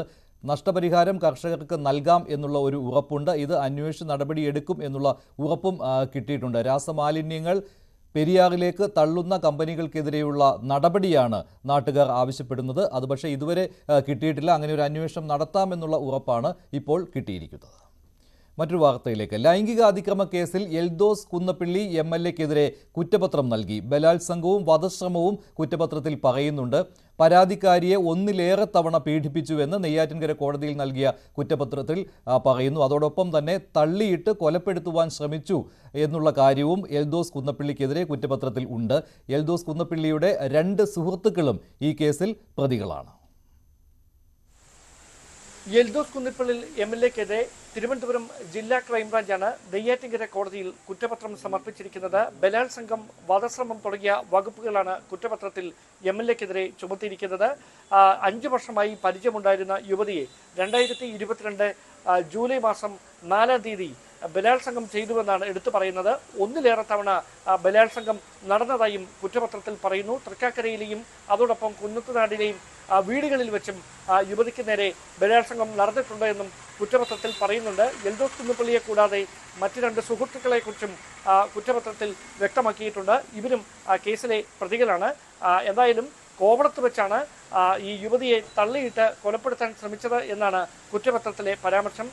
സ്വാഭാവികമായി MLA എൽദോസ് കുന്നപ്പിള്ളിക്കെതിരെ ബലാത്സംഗ ആരോപണം വന്നതിന് പിന്നാലെ അത് വലിയ തരത്തിൽ രാഷ്ട്രീയ വിവാദമാവുകയും MLA പോലീസിന് മുമ്പിൽ, അന്വേഷണ ഉദ്യോഗസ്ഥർക്ക് മുമ്പിൽ ഹാജരാക്കാതെ ഉള്ളിൽ പോകുകയൊക്കെ ചെയ്തത് വലിയ തരത്തിൽ കോൺഗ്രസിനെയും അതോടൊപ്പം തന്നെ എൽദോസ് കുന്നപ്പിള്ളിയും പ്രതിരോധത്തിലാക്കിയിരുന്നു. സ്വാഭാവികമായി പോലീസ് ഇത്തരമൊരു കുറ്റപത്രം സമർപ്പിക്കുക കൂടി ചെയ്തിരിക്കുന്ന പശ്ചാത്തലം ഉണ്ടായതോടെ എൽദോസ് കുന്നപ്പിള്ളി MLA-യുടെ രാഷ്ട്രീയ ഭാവി തന്നെ ചോദ്യം ചെയ്യപ്പെടുന്ന സാഹചര്യമാണ് ഉണ്ടായിരിക്കുന്നത്. കോൺഗ്രസ് നേതൃത്വം ഔദ്യോഗികമായ പ്രതികരണവുമായി ഇതുവരെ രംഗത്തെത്തിയിട്ടുമില്ല. ഇന്നലെ ഹൈക്കോടതിയിൽ നിന്ന് തിരിച്ചടി നേരിട്ട EP ജയരാജന് പോലീസിൽ നിന്നും ഇപ്പോൾ തിരിച്ചടി ഉണ്ടായിരിക്കുകയാണ്. താൻ BJP-യിൽ പോകുമെന്നുള്ള പ്രചാരണം നടത്തിയവർക്കെതിരെ കേസെടുക്കണമെന്ന ആവശ്യം പരാതിയായിട്ട് നേരത്തെ പോലീസിന് നൽകിയതാണ് EP ജയരാജൻ. പക്ഷേ കേസെടുക്കാൻ ഉള്ള തെളിവുകൾ ഇല്ല എന്നാണ് പോലീസ് ഇപ്പോൾ കണ്ടെത്തിയിരിക്കുന്നത്. അതിനാൽ EP ജയരാജന്റെ പരാതി പോലീസ് തള്ളിയിരിക്കുകയാണ്.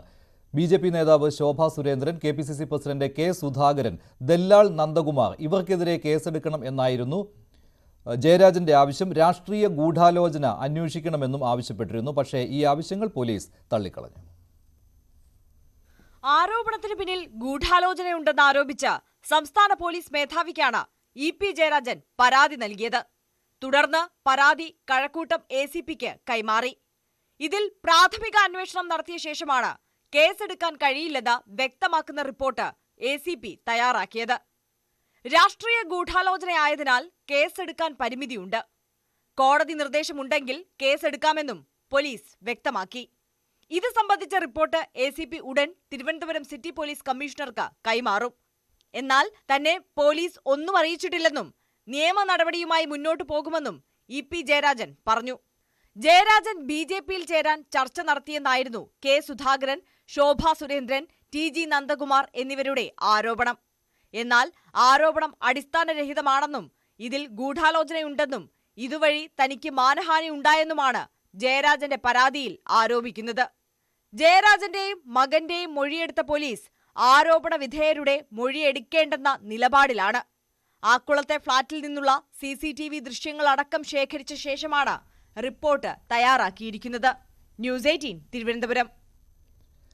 സർക്കാരുമായി വീണ്ടും ഉടക്ക് നടത്തുകയാണ് ഇപ്പോൾ കേരള ഗവർണർ. തദ്ദേശ ഭരണ വാർഡ് വിഭജനം നടത്തുന്നതിന് വേണ്ടിയുള്ള ഓർഡിനൻസ് ഇത് പക്ഷേ ഗവർണർ മടക്കിയിരിക്കുകയാണ്. രാജ്ഭവൻ ഇക്കാര്യത്തിൽ നൽകുന്ന വിശദീകരണം തെരഞ്ഞെടുപ്പ് പെരുമാറ്റച്ചട്ടം നിലനിൽക്കുന്ന സമയമാണ് ഇത്, അതുകൊണ്ട് ഓർഡിനൻസ് അംഗീകരിക്കുവാൻ കഴിയില്ല എന്നാണ്. ഇതോടുകൂടി സർക്കാർ ഈ വിഷയത്തിൽ വെട്ടിലായിരിക്കുകയാണ്. തെരഞ്ഞെടുപ്പ് കമ്മീഷനെ സർക്കാരിന് സമീപിക്കേണ്ടി വരും.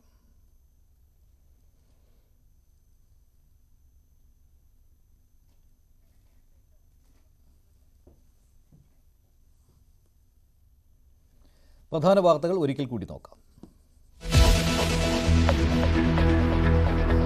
നടിയെ ആക്രമിച്ച കേസിലെ മെമ്മറി കാർഡ് സൂക്ഷിക്കുന്നതിൽ സ്വീകരിച്ച നടപടി അറിയിക്കാൻ രജിസ്ട്രാർക്ക് ഹൈക്കോടതിയുടെ നിർദ്ദേശം. ഹൈക്കോടതിയുടെ മാർഗനിർദ്ദേശം നടപ്പാക്കിയോ എന്ന് അറിയിക്കണം. ഡിജിറ്റൽ തെളിവുകൾ കൈകാര്യം ചെയ്യുന്നതിന് മാർഗനിർദ്ദേശം വേണമെന്ന് സർക്കാർ.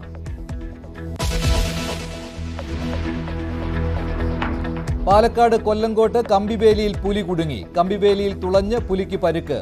പുലിയെ വലയിലാക്കി.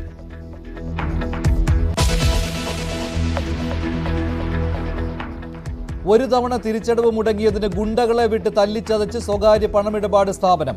ബജാജ് ഫിൻസർവിന്റെ കൊട്ടേഷൻ എടുത്ത ഗുണ്ടാ സംഘം കോഴിക്കോട് കുന്നമംഗലത്ത് വീട് കയറി മർദ്ദിച്ചു. കടന്നു എന്നെ മർദ്ദിച്ച് എന്റെ കഴുത്തിലുള്ള ഏകദേശം 3.25-4 പവനോളം വരുന്ന ചെയിൻ ഇവർ പിടിച്ചു വലിച്ച് പൊട്ടിച്ച് ഇവർ കൊണ്ടുപോയി. മിഥുനോട് ഞാൻ അവിടുന്ന് സംസാരിച്ചപ്പോൾ മിഥുൻ എന്നോട് പറഞ്ഞത് അതൊന്നും നടക്കൂല, ഇപ്പം തന്നെ ക്യാഷ് കൊടുക്കണം എന്നാണ് മിഥുൻ പറഞ്ഞത്. പത്തനംതിട്ടയിൽ പാർട്ടി പത്രം വാങ്ങാത്തതിന് കുടുംബശ്രീക്കാരെ വാടക കെട്ടിടത്തിൽ നിന്ന് ഇറക്കിവിട്ടെന്ന് പരാതി. മലയാലപ്പുഴയിലെ DTPC കെട്ടിടത്തിൽ നിന്ന് ഒഴിപ്പിച്ചത് ഹോട്ടൽ നടത്തിയ കുടുംബശ്രീ വനിതകളെ. ടെൻഡർ വിളിച്ച് പുതിയ ആളുകൾക്ക് നൽകിയതാണെന്ന് DTPCയുടെ വിശദീകരണം.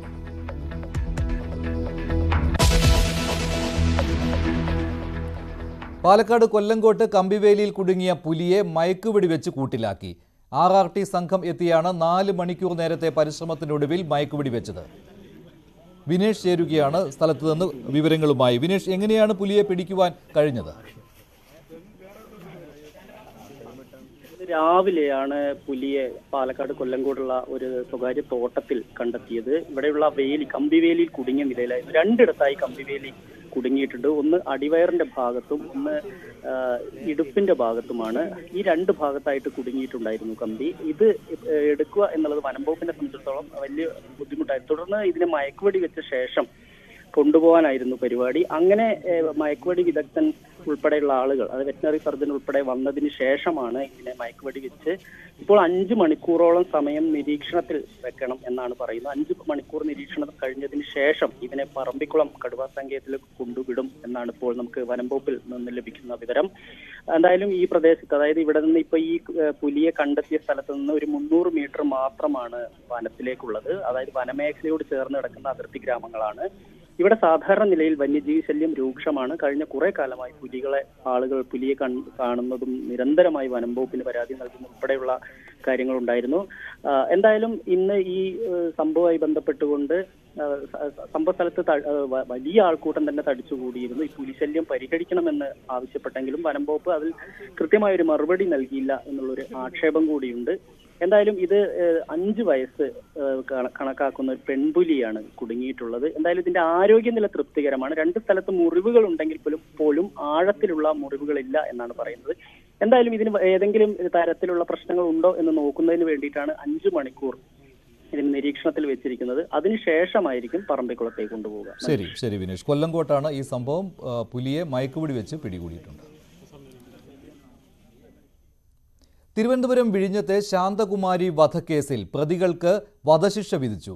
3 പേർക്കാണ് വധശിക്ഷ വിധിച്ചവരിൽ അമ്മയും മകനും സുഹൃത്തും ഉൾപ്പെടുന്നുണ്ട്. നെയ്യാറ്റിൻകര അഡീഷണൽ സെഷൻസ് കോടതിയാണ് വിധി പറഞ്ഞത്. അയൽവക്കത്ത് താമസിച്ചിരുന്ന 3 പേരാണ് ശാന്തകുമാരിയെ കൊന്ന് തട്ടിൻ മുകളിൽ ഒളിപ്പിച്ചത്. സ്വർണ്ണാഭരണങ്ങൾ കവരുന്നതിന് വേണ്ടിയായിരുന്നു കൊലപാതകം നടത്തിയത്. കോവളം സ്വദേശി റഫീഖ ബീവി, മകൻ ഷെഫീഖ്, കൂടെ താമസിച്ചിരുന്ന പാലക്കാട് സ്വദേശി അല്ലമീൻ എന്നിവർക്കാണ് വധശിക്ഷ. കേസിൽ 34 സാക്ഷികളെയാണ് വിസ്തരിച്ചത്. കേസിലെ 3 പ്രതികളും കുറ്റക്കാരാണെന്ന് കോടതി കഴിഞ്ഞയാഴ്ച കണ്ടെത്തിയിരുന്നു. ഗൂഢാലോചന, കൊലപാതകം, തെളിവ് നശിപ്പിക്കൽ, കവർച്ച എന്നീ വകുപ്പുകൾ പ്രകാരമുള്ള കുറ്റങ്ങളാണ് പ്രതികൾക്കെതിരെ ചുമത്തിയത്. 2022 ജനുവരി 14 മുല്ലൂർ സ്വദേശി ശാന്തകുമാരി കൊല്ലപ്പെടുന്നത്. സ്വർണ്ണാഭരണങ്ങൾ കവർന്ന ശേഷം 71-കാരിയായ ശാന്തകുമാരിയെ കൊന്ന് വീടിന്റെ മച്ചിൽ ഒളിപ്പിച്ച് കടന്നുകളഞ്ഞെന്നാണ് കേസ്. തുണി കൊണ്ടുള്ള കുരുക്കിട്ട് കഴുത്ത് ഞെരിച്ച ശേഷം ഇരുമ്പ് ചുറ്റിക കൊണ്ട് തലക്കടിച്ചാണ് കൊലപ്പെടുത്തിയത്. അന്ന് രാത്രി തന്നെ പോലീസ് പ്രതികളെ പിടികൂടിയിരുന്നു. മൃതദേഹം മച്ചിൽ ഒളിപ്പിച്ച ശേഷം പ്രതികൾ സ്ഥലം വിട്ടു. രാത്രിയിൽ വീട്ടുടമസ്ഥരാണ് മൃതദേഹം കണ്ടെത്തിയത്. ഇതിനുശേഷമാണ് 2020 14-കാരിയെ കൊലപ്പെടുത്തിയതും ഇതേ സംഘമാണെന്ന് തെളിഞ്ഞത്. ഈ കേസ് ഇപ്പോൾ വിചാരണ ഘട്ടത്തിലാണ്. ന്യൂസ് 18 തിരുവനന്തപുരം. പത്തനംതിട്ടയിൽ നിന്ന് കുടുംബശ്രീക്കാരുടെ ഒരു പരാതി. ദേശാഭിമാനി വാങ്ങാത്തതിന് കുടുംബശ്രീ സംരംഭകരെ ഇറക്കിവിട്ടെന്നാണ് പരാതി. DTPCയുടെ കെട്ടിടത്തിൽ പ്രവർത്തിച്ചിരുന്ന ഹോട്ടലാണ് പൂട്ടിച്ചത്. മലയാലപ്പുഴയിലെ DTPC കെട്ടിടത്തിലായിരുന്നു ഈ ഹോട്ടൽ കുടുംബശ്രീ പ്രവർത്തകർ നടത്തിക്കൊണ്ടിരുന്നത്. പക്ഷേ ഇവരെ ഒഴിവാക്കി മറ്റൊരു കെട്ടിടത്തിലേക്ക് മാറണം എന്ന് ആവശ്യപ്പെട്ടു. ജീവനക്കാരായ 6 വനിതകളും ദേശാഭിമാനിയുടെ വരിക്കാരാകണമെന്ന് പ്രാദേശിക CPM നേതൃത്വം ആവശ്യപ്പെട്ടിരുന്നുവെന്ന് ഇവർ പറയുന്നു. എന്നാൽ പത്രം വാങ്ങാൻ തയ്യാറായില്ല. ഇതോടെയാണ് കെട്ടിടത്തിൽ നിന്ന് ഹോട്ടൽ ഒഴിവാക്കണമെന്ന് ആവശ്യപ്പെട്ടതെന്ന് ഇവർ പറയുന്നു. രാഷ്ട്രീയം കാണുമല്ലോ, അപ്പോൾ അവരോട് എനിക്ക് നിർബന്ധമായിട്ട് നിങ്ങൾ പത്രം എടുക്കുമെന്ന് പറയാൻ പറ്റത്തില്ലായിരുന്നു. അതുകൂടാതെ നമ്മുടെ സ്ഥാപനത്തിന് പത്രം എടുക്കാൻ 5 പത്രം കൂടി എടുക്കാനുള്ള ഒരു വരുമാനം ഇല്ലായിരുന്നു, അധിക ചെലവ്. അത്രയും പറഞ്ഞു. അപ്പോൾ ആ കേട്ട ആൾ പറഞ്ഞു എന്നാൽ കൊട്ടേഷന് പൊയ്ക്കോട്ടെ എന്ന് പറഞ്ഞു. ആ ആളുടെ അടുത്ത് നമ്മൾ പറഞ്ഞായിരുന്നു നമുക്കൊന്ന് സപ്പോർട്ട് ചെയ്യണമെന്ന് പറഞ്ഞായിരുന്നു. നമുക്കറിയാവുന്ന കാര്യങ്ങൾ ഇതേ ഉള്ളൂ. പിന്നെ നടന്നത് ഇപ്പോൾ കൊട്ടേഷൻ വെച്ച ആൾ ഈ പറയുന്ന ആളിൻ്റെ വാർഡിൽ താമസിക്കുന്ന അവരോട് നിർബന്ധമായിട്ടും പറഞ്ഞു നിങ്ങൾ കൊട്ടേഷൻ വെക്കും, നിങ്ങളും വെക്കുമെന്ന് പറഞ്ഞിരുന്ന് അവർ കൊട്ടേഷൻ വെച്ചു. വാങ്ങാത്തതിന് ഹോട്ടൽ പൂട്ടിച്ചു എന്നാണ് ഇവർ പറയുന്നത്. അവിടെ നിന്ന് ഒഴിവാകണമെന്ന് ആവശ്യപ്പെട്ടു. അങ്ങനെ DTPCയുടെ കെട്ടിടത്തിൽ നിന്ന് ഒഴിഞ്ഞു കൊടുക്കേണ്ടി വന്നു എന്നാണ് മലയാലപ്പുഴയിൽ ഹോട്ടൽ നടത്തിയിരുന്ന കുടുംബശ്രീ വനിതകൾ പറയുന്നത്. ശശിനാരായണൻ ചേരുന്നുണ്ട് കൂടുതൽ വിവരങ്ങളുമായി. ശശി, ഇതിൻ്റെ വാസ്തവം എന്താണ്? ഇവർ ഇങ്ങനെ പറയുമ്പോൾ DTPC എന്ത് ന്യായീകരണമാണ് ഇതിന് പറയുന്നത്? ഇവരെ എന്തുകൊണ്ട് ഈ സ്ഥലത്ത് നിന്ന് ഇറക്കി വിട്ടു? മഞ്ജുഷ, കഴിഞ്ഞ 10 വർഷമായി മലയാലപ്പുഴയിലെ DTPCയുടെ കെട്ടിടത്തിൽ ഈ കുടുംബശ്രീ ഹോട്ടൽ നടത്തുന്നവരാണ് ഇവർ. 10ഓളം 6 യുവതികളാണ് ഈ 10 വർഷമായി ഇവിടെ കുടുംബശ്രീയുടെ ഹോട്ടൽ നടത്തുന്നത്. പക്ഷേ അവിടെ ദേശാഭിമാനി പത്രം നേരത്തെ വരുത്തിയിരുന്നു. പക്ഷേ നിലവിൽ 5 പത്രം കൂടി എടുക്കണമെന്ന് CPMന്റെ നേതാവ് എന്ന് പറഞ്ഞതായിട്ടാണ് അവരിപ്പോൾ ഉന്നയിക്കുന്ന ആരോപണം. അതെടുക്കാൻ സാധ്യമല്ല, സാമ്പത്തിക പ്രതിസന്ധിയുണ്ട്. ഒരു പത്രം നിലവിൽ വരുന്നുണ്ട്. 5 പത്രം കൂടി എടുക്കാനുള്ള സാമ്പത്തിക ബുദ്ധിമുട്ടുണ്ടെന്ന് കുടുംബശ്രീ പ്രവർത്തകരായ വനിതകൾ പറഞ്ഞു എന്നാണ് അവരുടെ വാക്കുകളിൽ നമ്മൾ മനസ്സിലാക്കേണ്ടത്. അത് തുടർന്നാണ് അതിനുശേഷമാണ് ഇപ്പോൾ ഇവരെ DTPCയിലെ ഹോട്ടൽ നടത്തുമായി ബന്ധപ്പെട്ട് ആ കൊട്ടേഷൻ ഒഴിവാക്കിക്കൊണ്ട് ഈ CPMന്റെ നേതാവ് പറഞ്ഞ ആൾക്ക് അനുകൂലമായി ഇപ്രാവശ്യം കൊട്ടേഷൻ കൊടുക്കുകയും അവർക്ക് അനുകൂലമായി വരികയും ചെയ്തിട്ടുള്ളതാണ് ഇവരുടെ പ്രധാനമായ ആരോപണം. പക്ഷേ നിലവിൽ DTPC പറയുന്നത് കഴിഞ്ഞ 10 വർഷമായി ഇവർ കുടുംബശ്രീക്കാരുടെ നേതൃത്വത്തിൽ ഈ ഇവിടെ ഹോട്ടൽ നടത്തി വരികയായിരുന്നു. പക്ഷേ 10 വർഷത്തെ ഓഡിറ്റിൽ ചില പ്രശ്നങ്ങൾ വന്നിട്ടുണ്ട്. അതുകൊണ്ടാണ് കൊട്ടേഷൻ ക്ഷണിക്കുകയും അത്തരത്തിൽ പുതിയ ആളുകളെ അതുകൊണ്ടാണ് വെച്ചതെന്നാണ് ഇപ്പോൾ DTPC ഇത്ര ആരോപണം അടിസ്ഥാനരഹിതമാണെന്നാണ് DTPCയുടെ നൽകുന്ന വിശദീകരണം. അതേസമയം ഈ കുടുംബശ്രീ വനിതകൾ ഞാൻ നേരത്തെ സൂചിപ്പിച്ച പോലെ ഈ പത്രം വാങ്ങാത്തതിന്റെ പ്രതികാര നടപടി എന്ന നിലയ്ക്കാണ് ഹോട്ടൽ നടത്തിപ്പിൽ നിന്നും ഇവരെ ഒഴിവാക്കിയെന്നാണ് ആരോപണത്തിൽ ഉറച്ചു നിൽക്കുന്നത്. ശരി ശശി, എന്തായാലും ഇതിൽ DTPCയുടെ വിശദീകരണം ഇങ്ങനെയാണ്. ഇവർ 10 വർഷമായി ഇവിടെ ഹോട്ടൽ നടത്തി വരികയായിരുന്നു. അപ്പോൾ തുടർച്ചയായി ഇങ്ങനെ ഒരാൾക്ക് തന്നെ കൊടുക്കുന്നത് ഓഡിറ്റിംഗിൽ ചില പ്രശ്നങ്ങൾ ഉണ്ടാക്കിയിരുന്നു. അതിനാലാണ് പുതിയ കൊട്ടേഷൻ വിളിച്ചതും പുതിയ ആളുകളെ കണ്ടെത്തേണ്ടി വന്നതും എന്നാണ് DTPCയുടെ വിശദീകരണം. പക്ഷേ കുടുംബശ്രീ വനിതകൾ പറയുന്നത് ദേശാഭിമാനി വാങ്ങണം എന്ന് ഇവരോട് ആവശ്യപ്പെട്ടിരുന്നു. പക്ഷേ അതിനുള്ള സാമ്പത്തിക ശേഷി ഉണ്ടായിരുന്നില്ല. അതിനാൽ എല്ലാവരോടും ഇക്കാര്യം പറയാൻ ബുദ്ധിമുട്ടുണ്ടായിരുന്നു എന്ന് ഇതിന് നേതൃത്വം കൊടുക്കുന്ന വനിത പറഞ്ഞു. അതുകൊണ്ടാണ് ഇവരെ ഇറക്കിവിട്ടത്. അതിനുശേഷമാണ് ഇങ്ങനെ സംഭവിച്ചത് എന്നാണ് കുടുംബശ്രീ വനിതകൾ പറയുന്നത്. തദ്ദേശ ഭരണ വാർഡുകൾ പുനർവിഭജിക്കുന്നതിനെക്കുറിച്ചുള്ള ഓർഡിനൻസ് ഗവർണർ മടക്കി. പെരുമാറ്റച്ചട്ടം നിലനിൽക്കുന്നതിനാൽ ഇപ്പോൾ ഓർഡിനൻസിൽ ഒപ്പുവെക്കാൻ കഴിയില്ല എന്നാണ് രാജ്ഭവൻ പറഞ്ഞിരിക്കുന്നത്. ഇനി തെരഞ്ഞെടുപ്പ് കമ്മീഷനെ സർക്കാരിന് സമീപിക്കേണ്ടി വരും. വി അരുൺ തയ്യാറാക്കിയ റിപ്പോർട്ട് കാണാം. വെള്ളിയാഴ്ചത്തെ മന്ത്രിസഭാ യോഗത്തിൽ നിയമസഭാ സമ്മേളനം വിളിക്കാൻ ഗവർണറോട് ശുപാർശ ചെയ്യാനായിരുന്നു സർക്കാർ ആലോചന. അങ്ങനെ ആ നീക്കവുമായി മുന്നോട്ട് പോകുന്ന സർക്കാരിനെ പ്രതിസന്ധിയിലാക്കിയാണ് ഇത്തരത്തിലൊരു നടപടി ഗവർണറുടെ ഭാഗത്തുണ്ടായിരിക്കുന്നത്. സ്വാഭാവികമായും ഓർഡിനൻസ് ഗവർണർ പിടിച്ചുവച്ചതോടുകൂടി നിയമസഭാ സമ്മേളനം വിളിക്കുന്ന കാര്യത്തിലും സർക്കാരിന് അനിശ്ചിതത്വങ്ങൾ ഉണ്ടാകും. ഒന്നുകിൽ ഈ ഓർഡിനൻസ് ഉപേക്ഷിച്ച് നിയമസഭാ സമ്മേളനത്തിലേക്ക് കടക്കേണ്ടി വരും. അവിടെ ബില്ല് അവതരിപ്പിക്കാനാകും സർക്കാരിന് കഴിയുക. എന്നാൽ ഇനി ചുരുങ്ങിയ സമയം കൊണ്ട് ബില്ല് തയ്യാറാക്കി സഭയിൽ അവതരിപ്പിച്ച് പാസ്സാക്കിയെടുക്കുക എളുപ്പമല്ലെന്ന് സർക്കാർ കരുതുന്നു. 6 മാസം കൊണ്ട് ഈ ഓർഡിനൻസിന്റെ ബലത്തിൽ 6 മാസം കൊണ്ട് വാർഡ് വിഭജനം പൂർത്തിയാക്കാനായിരുന്നു സർക്കാരിന്റെ നീക്കം. അങ്ങനെ വന്നാൽ അടുത്ത തെരഞ്ഞെടുപ്പിൽ പുതിയ വാർഡുകളും 1200 എന്നതിനപ്പുറത്തേക്ക് എല്ലാ വാർഡുകളിലും ഓരോ അംഗങ്ങൾ കൂടുന്ന പുതിയ കണക്കുമായി തെരഞ്ഞെടുപ്പിനെ നേരിടാമെന്നായിരുന്നു സർക്കാരിന്റെ ധാരണ. പക്ഷേ ഇപ്പോൾ ഗവർണർ ഉടക്കിട്ടതോടുകൂടി എന്ത് ചെയ്യുമെന്ന ഒരു അനിശ്ചിതത്വത്തിലേക്ക് സർക്കാർ മാറുകയാണ്. ഒറ്റ വഴിയുള്ളത് തെരഞ്ഞെടുപ്പ് കമ്മീഷൻ സമീപിച്ച് ഈ ഗവർണറുടെ വിലക്ക് മാറ്റിയെടുക്കാനുള്ള ശ്രമമാണ് സർക്കാർ ആരംഭിച്ചിട്ടുള്ളത്. ഇന്ന് അതുമായി ബന്ധപ്പെട്ട നിർണായക നീക്കങ്ങൾ സർക്കാരിൻ്റെ ഭാഗത്തുനിന്ന് ആരംഭിച്ചിട്ടുമുണ്ട്. ഏതായാലും കഴിഞ്ഞ ദിവസം സർവകലാശാല സെനറ്റ് അംഗങ്ങളെ നാമനിർദ്ദേശം ചെയ്ത വിധിയിൽ നിന്നുകയറ്റ പാഠങ്ങൾ എല്ലാവരും പഠിക്കണം എന്ന ഒരു നിർദ്ദേശവുമായി മന്ത്രി പി രാജീവ് രംഗത്ത് വന്നിട്ടുണ്ട്. ഗവർണർ ആ പാഠങ്ങൾ ഉൾക്കൊള്ളണം, അനിയന്ത്രിതമായ അധികാരം അദ്ദേഹത്തിനില്ലെന്ന് ഓർക്കണമെന്ന വിമർശനം കൂടി പി രാജീവ് മുന്നോട്ട് വച്ചു. ഈ ഇത്തരം നടപടികൾ സ്വീകരിക്കുമ്പോൾ എങ്ങനെയൊക്കെയാണെന്നൊരു പൊതുധാരണ ഇന്നലത്തെ വിധിയോടുകൂടി വന്നിട്ടുണ്ടല്ലോ. അതിശക്തമായിട്ടുള്ള ചില നിരീക്ഷണങ്ങളാണ് ഹൈക്കോടതി നടത്തിയിട്ടുള്ളത്. അതൊന്ന് ഏകാധിപത്യപരമായ അധികാര വിനിയോഗം എന്നുള്ളത് ഭരണഘടനയുടെ 14-16 പരസ്യമായ ലംഘനമാണെന്ന് ഹൈക്കോടതി വിധി പറഞ്ഞിരിക്കുകയാണ്. അനിയന്ത്രിതമായൊരു അധികാരവും നിയമപരമായ കാര്യങ്ങൾ നിർവഹിക്കുന്നതിൽ ചാൻസലർക്ക് നൽകുന്നില്ല എന്നും സൂചിപ്പിച്ചിട്ടുണ്ട്. അപ്പോൾ അതൊരു പാഠമായി ഉൾക്കൊണ്ടുകൊണ്ട് ചാൻസലർ എന്ന നിലയിൽ എങ്ങനെ പ്രവർത്തിക്കണം, ഗവർണർ എന്ന നിലയിൽ ഭരണഘടനാപരമായി എങ്ങനെ പ്രവർത്തിക്കണം എന്നത് ഒരു പാഠമായി ഉൾക്കൊണ്ട് മുന്നോട്ട് പോയാൽ നല്ല മാറ്റം കേരളത്തിൽ ഉണ്ടാകുമെന്നാണ് പ്രതീക്ഷിക്കുന്നത്. കഴിഞ്ഞ കുറേ നാളുകളായി ഗവർണർ സർക്കാർ പോരുണ്ടായിരുന്നുവെങ്കിലും അടുത്തിടെ അത്ര പ്രത്യക്ഷ ഏറ്റുമുട്ടലില്ലായിരുന്നു. പക്ഷേ ഈ ഒരു വിഷയത്തോടു കൂടി പ്രത്യേകിച്ചും കേരള സർവകലാശാല സെനറ്റിലേക്ക് വിദ്യാർത്ഥി പ്രതിനിധികളെ ABVP അനുകൂലികളെ നാമനിർദ്ദേശിച്ച നടപടിയെ ഹൈക്കോടതി തടഞ്ഞതോടുകൂടി ഗവർണർക്ക് അത് വലിയ തിരിച്ചടിയാണ് എന്ന് വിലയിരുത്തപ്പെട്ടിരുന്നു. ആ തിരിച്ചടി മറികടക്കാൻ കൂടി ലക്ഷ്യമിട്ടുകൊണ്ടാണ് ഗവർണർ ഇത്തരമൊരു നീക്കം നടത്തിയതെന്ന വിലയിരുത്തലാണ് സർക്കാരിനുള്ളത്. സ്വാഭാവികമായും സർക്കാരിന് നിയമസഭാ സമ്മേളനം വിളിച്ചു ചേർക്കാൻ ആവശ്യപ്പെടും. അപ്പോൾ ഈ തദ്ദേശ ഓർഡിനൻസിൻ്റെ കാര്യത്തിലാകും അനിശ്ചിതത്വമുണ്ടാകുക. അത് സർക്കാർ എങ്ങനെ മറികടക്കും, തെരഞ്ഞെടുപ്പ് കമ്മീഷൻ കൂടി അനുകൂല നിലപാടെടുത്തില്ലെങ്കിൽ സർക്കാർ അത് എങ്ങനെ മറികടക്കുമെന്ന കാര്യമാണ് ഇനി അറിയേണ്ടത്. ഏതായാലും അടുത്ത തദ്ദേശ തെരഞ്ഞെടുപ്പിൽ പുതിയ വാർഡുകളുമായി മുന്നോട്ട് പോകാൻ തന്നെയാണ് സർക്കാരിന്റെ തീരുമാനം. അതിനുവേണ്ടിയുള്ള നടപടികളും ശ്രമങ്ങളുമാണ് കൂടിയാലോചനകളുമാണ് സർക്കാരിന്റെ ഭാഗത്തുനിന്ന് ഉണ്ടാകുന്നത്. കോഴിക്കോട് കുന്നമംഗലത്ത് നിന്ന് കൊട്ടേഷൻ സംഘത്തിന്റെ ആക്രമണത്തിന്റെ റിപ്പോർട്ടുണ്ട്. അവിടെയാണ് സ്വകാര്യ പണമിടപാട് സ്ഥാപനം പണം തിരിച്ചടയ്ക്കാത്ത ആളിനെ മർദ്ദിച്ചത്. ഇതിനുവേണ്ടി കൊട്ടേഷൻ സംഘത്തെ ഏർപ്പെടുത്തുകയായിരുന്നു. ഗുണ്ടകൾ വീട്ടിൽ കയറി മർദ്ദിച്ചുവെന്നാണ് മർദ്ദനമേറ്റ ശബരീഷ് പറഞ്ഞത്. ശബരീഷിന്റെ വാക്കുകളിലേക്ക്. ഈ പ്രൊഡക്റ്റുകളൊക്കെ ഷോപ്പിൽ നിന്ന് വാങ്ങുന്ന സമയത്ത് ബജാജിന്റെ ലോൺ ഞാൻ എടുക്കാറുണ്ട്. അത് കറക്റ്റ് കഴിഞ്ഞ 8, 9, 10 വർഷമായിട്ട് കറക്റ്റ് അടയ്ക്കാറുമുണ്ട്. അപ്പോൾ എൻ്റെ സിബിൽ സ്കോറും ബാങ്ക് ട്രാൻസാക്ഷൻ്റെ കാര്യങ്ങളൊക്കെ കണ്ടുകൊണ്ട് 3,60,000 ഒരു ചെക്ക് പോലും ഇത്രയും കാലം 8-9 വർഷമായിട്ട് ബൗൺസ് ആവാറില്ല. കറക്റ്റ് ബാങ്കിൽ ക്യാഷ് ഉണ്ടാവാറുണ്ട്, അവരെ അക്കൗണ്ടിൽ നിന്ന് ഡെബിറ്റ് ചെയ്ത് പോവാറുണ്ട്. ഈ കഴിഞ്ഞ മാസം ഇവർ 2-ാം തീയതി ICIC ബാങ്കിൽ ചെക്ക് ഇഷ്യൂ ചെയ്തപ്പം അതിലൊരു 3000 ചില്ലാനം ഉറുപ്പ്യൻ്റെ കുറവുണ്ടായിരുന്നു. ഇവരടവ് 12,000 ചില്ലാനം രൂപയാണ് ഇവർ അടവുള്ളത്. അപ്പോൾ അത് 3000 ചില്ലാനം ഇല്ലാത്തത് കൊണ്ട് ചെക്ക് ബൗൺസായി. ആകെ ഒരൊറ്റ അടവാ. ആ ബൗൺസായി അവരെന്നെ വിളിച്ചു. ഞാൻ അവരോട് പറഞ്ഞു 6-ാം തീയതി നിങ്ങൾ അതൊന്ന് എടുത്തോളൂ, ഞാൻ ഇടാന്ന് പറഞ്ഞു.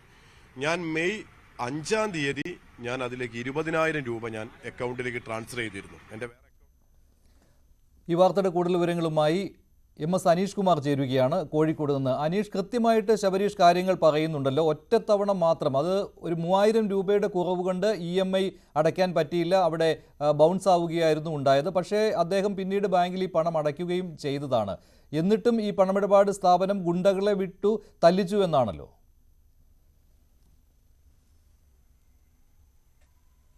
തീർച്ചയായും അങ്ങനെ തന്നെയാണ് അദ്ദേഹം ആരോപണം ഉന്നയിക്കുന്നത്. 2-ാം തീയതി മുതൽ 5-ാം തീയതി വരെയാണ് സാധാരണ അദ്ദേഹത്തിൻ്റെ ചെക്ക് ക്ലിയർ ചെയ്ത് പോകുന്നത്. പക്ഷേ ഈ തീയതിക്കുള്ളിൽ 5-ാം തീയതിക്കുള്ളിൽ അദ്ദേഹം 20,000 രൂപ അക്കൗണ്ടിൽ നിക്ഷേപിക്കുകയും ചെയ്തു. എന്നാൽ ആ ചെക്ക് ക്ലിയറായി പോവുകയുണ്ടായില്ല. പിന്നീട് അദ്ദേഹത്തെ നേരിട്ട് വിളിച്ച് പണം നൽകണമെന്ന് ആവശ്യപ്പെട്ടു. അദ്ദേഹം പണം നൽകാമെന്ന് പറയുകയും ചെയ്തു. എന്നാൽ ഞായറാഴ്ച ദിവസം, അവധി ദിവസം, സാധാരണ ഇത്തരം ധനകാര്യ സ്ഥാപനങ്ങളൊന്നും ജീവനക്കാരെ പറഞ്ഞയക്കാത്ത ദിനമാണ്, പ്രവൃത്തി ദിനമല്ല. ആ ദിനത്തിൽ അദ്ദേഹത്തിൻ്റെ വീട്ടിലേക്ക് ഒരു ജീവനക്കാരൻ ചെല്ലുകയും അദ്ദേഹത്തിനെതിരെ അക്രമം അഴിച്ചുവിടുകയുമാണ് ചെയ്തതെന്നാണ് പറഞ്ഞിരിക്കുന്നത്. എന്തായാലും കുന്നമംഗലം പോലീസ് സ്റ്റേഷനിൽ അദ്ദേഹം ഇത് സംബന്ധിച്ച് പരാതി നൽകി. അദ്ദേഹത്തിൻ്റെ കൈക്കും കാലിനുമൊക്കെ പരിക്കേറ്റിട്ടുമുണ്ട്. പിന്നീട് മദ്രാസിലെ ഈ സ്ഥാപനത്തിൻ്റെ, ചെന്നൈയിൽ നിന്നും ഈ സ്ഥാപനത്തിൻ്റെ ജീവനക്കാർ അല്ലെങ്കിൽ ഇതിൻ്റെ കമ്പനിയുടെ യഥാർത്ഥ ആളുകൾ വിളിച്ച് താങ്കൾക്കെതിരെ വയലൻസ്, അതായത് അക്രമം കാണിച്ചത് ശരിയായ നിലപാടല്ല, ആരാണ് ഈ ദിവസം വന്ന് ഇങ്ങനെ കൃത്യങ്ങൾ നടത്താൻ ചുമതലപ്പെടുത്തിയെന്നൊക്കെ ചോദിക്കുകയും ചെയ്തു. ഒപ്പം ഈ സ്ഥാപനത്തിൻ്റെ കോഴിക്കോട് ഓഫീസിൽ പോയി പരാതി നൽകണമെന്ന നിർദ്ദേശം നൽകിയിട്ടുമുണ്ട്. എന്നാൽ അവരുടെ ഓഫീസിൽ പോയി പരാതി നൽകാൻ പറ്റില്ല, കേസുമായി മുന്നോട്ട് പോകുമെന്ന നിലപാടിൽ തന്നെയാണ് ഇപ്പോൾ ശബരീഷ് ഉറച്ചു നിൽക്കുകയും ചെയ്യുന്നത്. ഇതിനിടെ ഈ വീട്ടിൽ കളക്ഷന് ചെന്ന ജീവനക്കാരനുണ്ട്, അക്ഷയ് എന്ന പേരുള്ള ജീവനക്കാരനാണ്.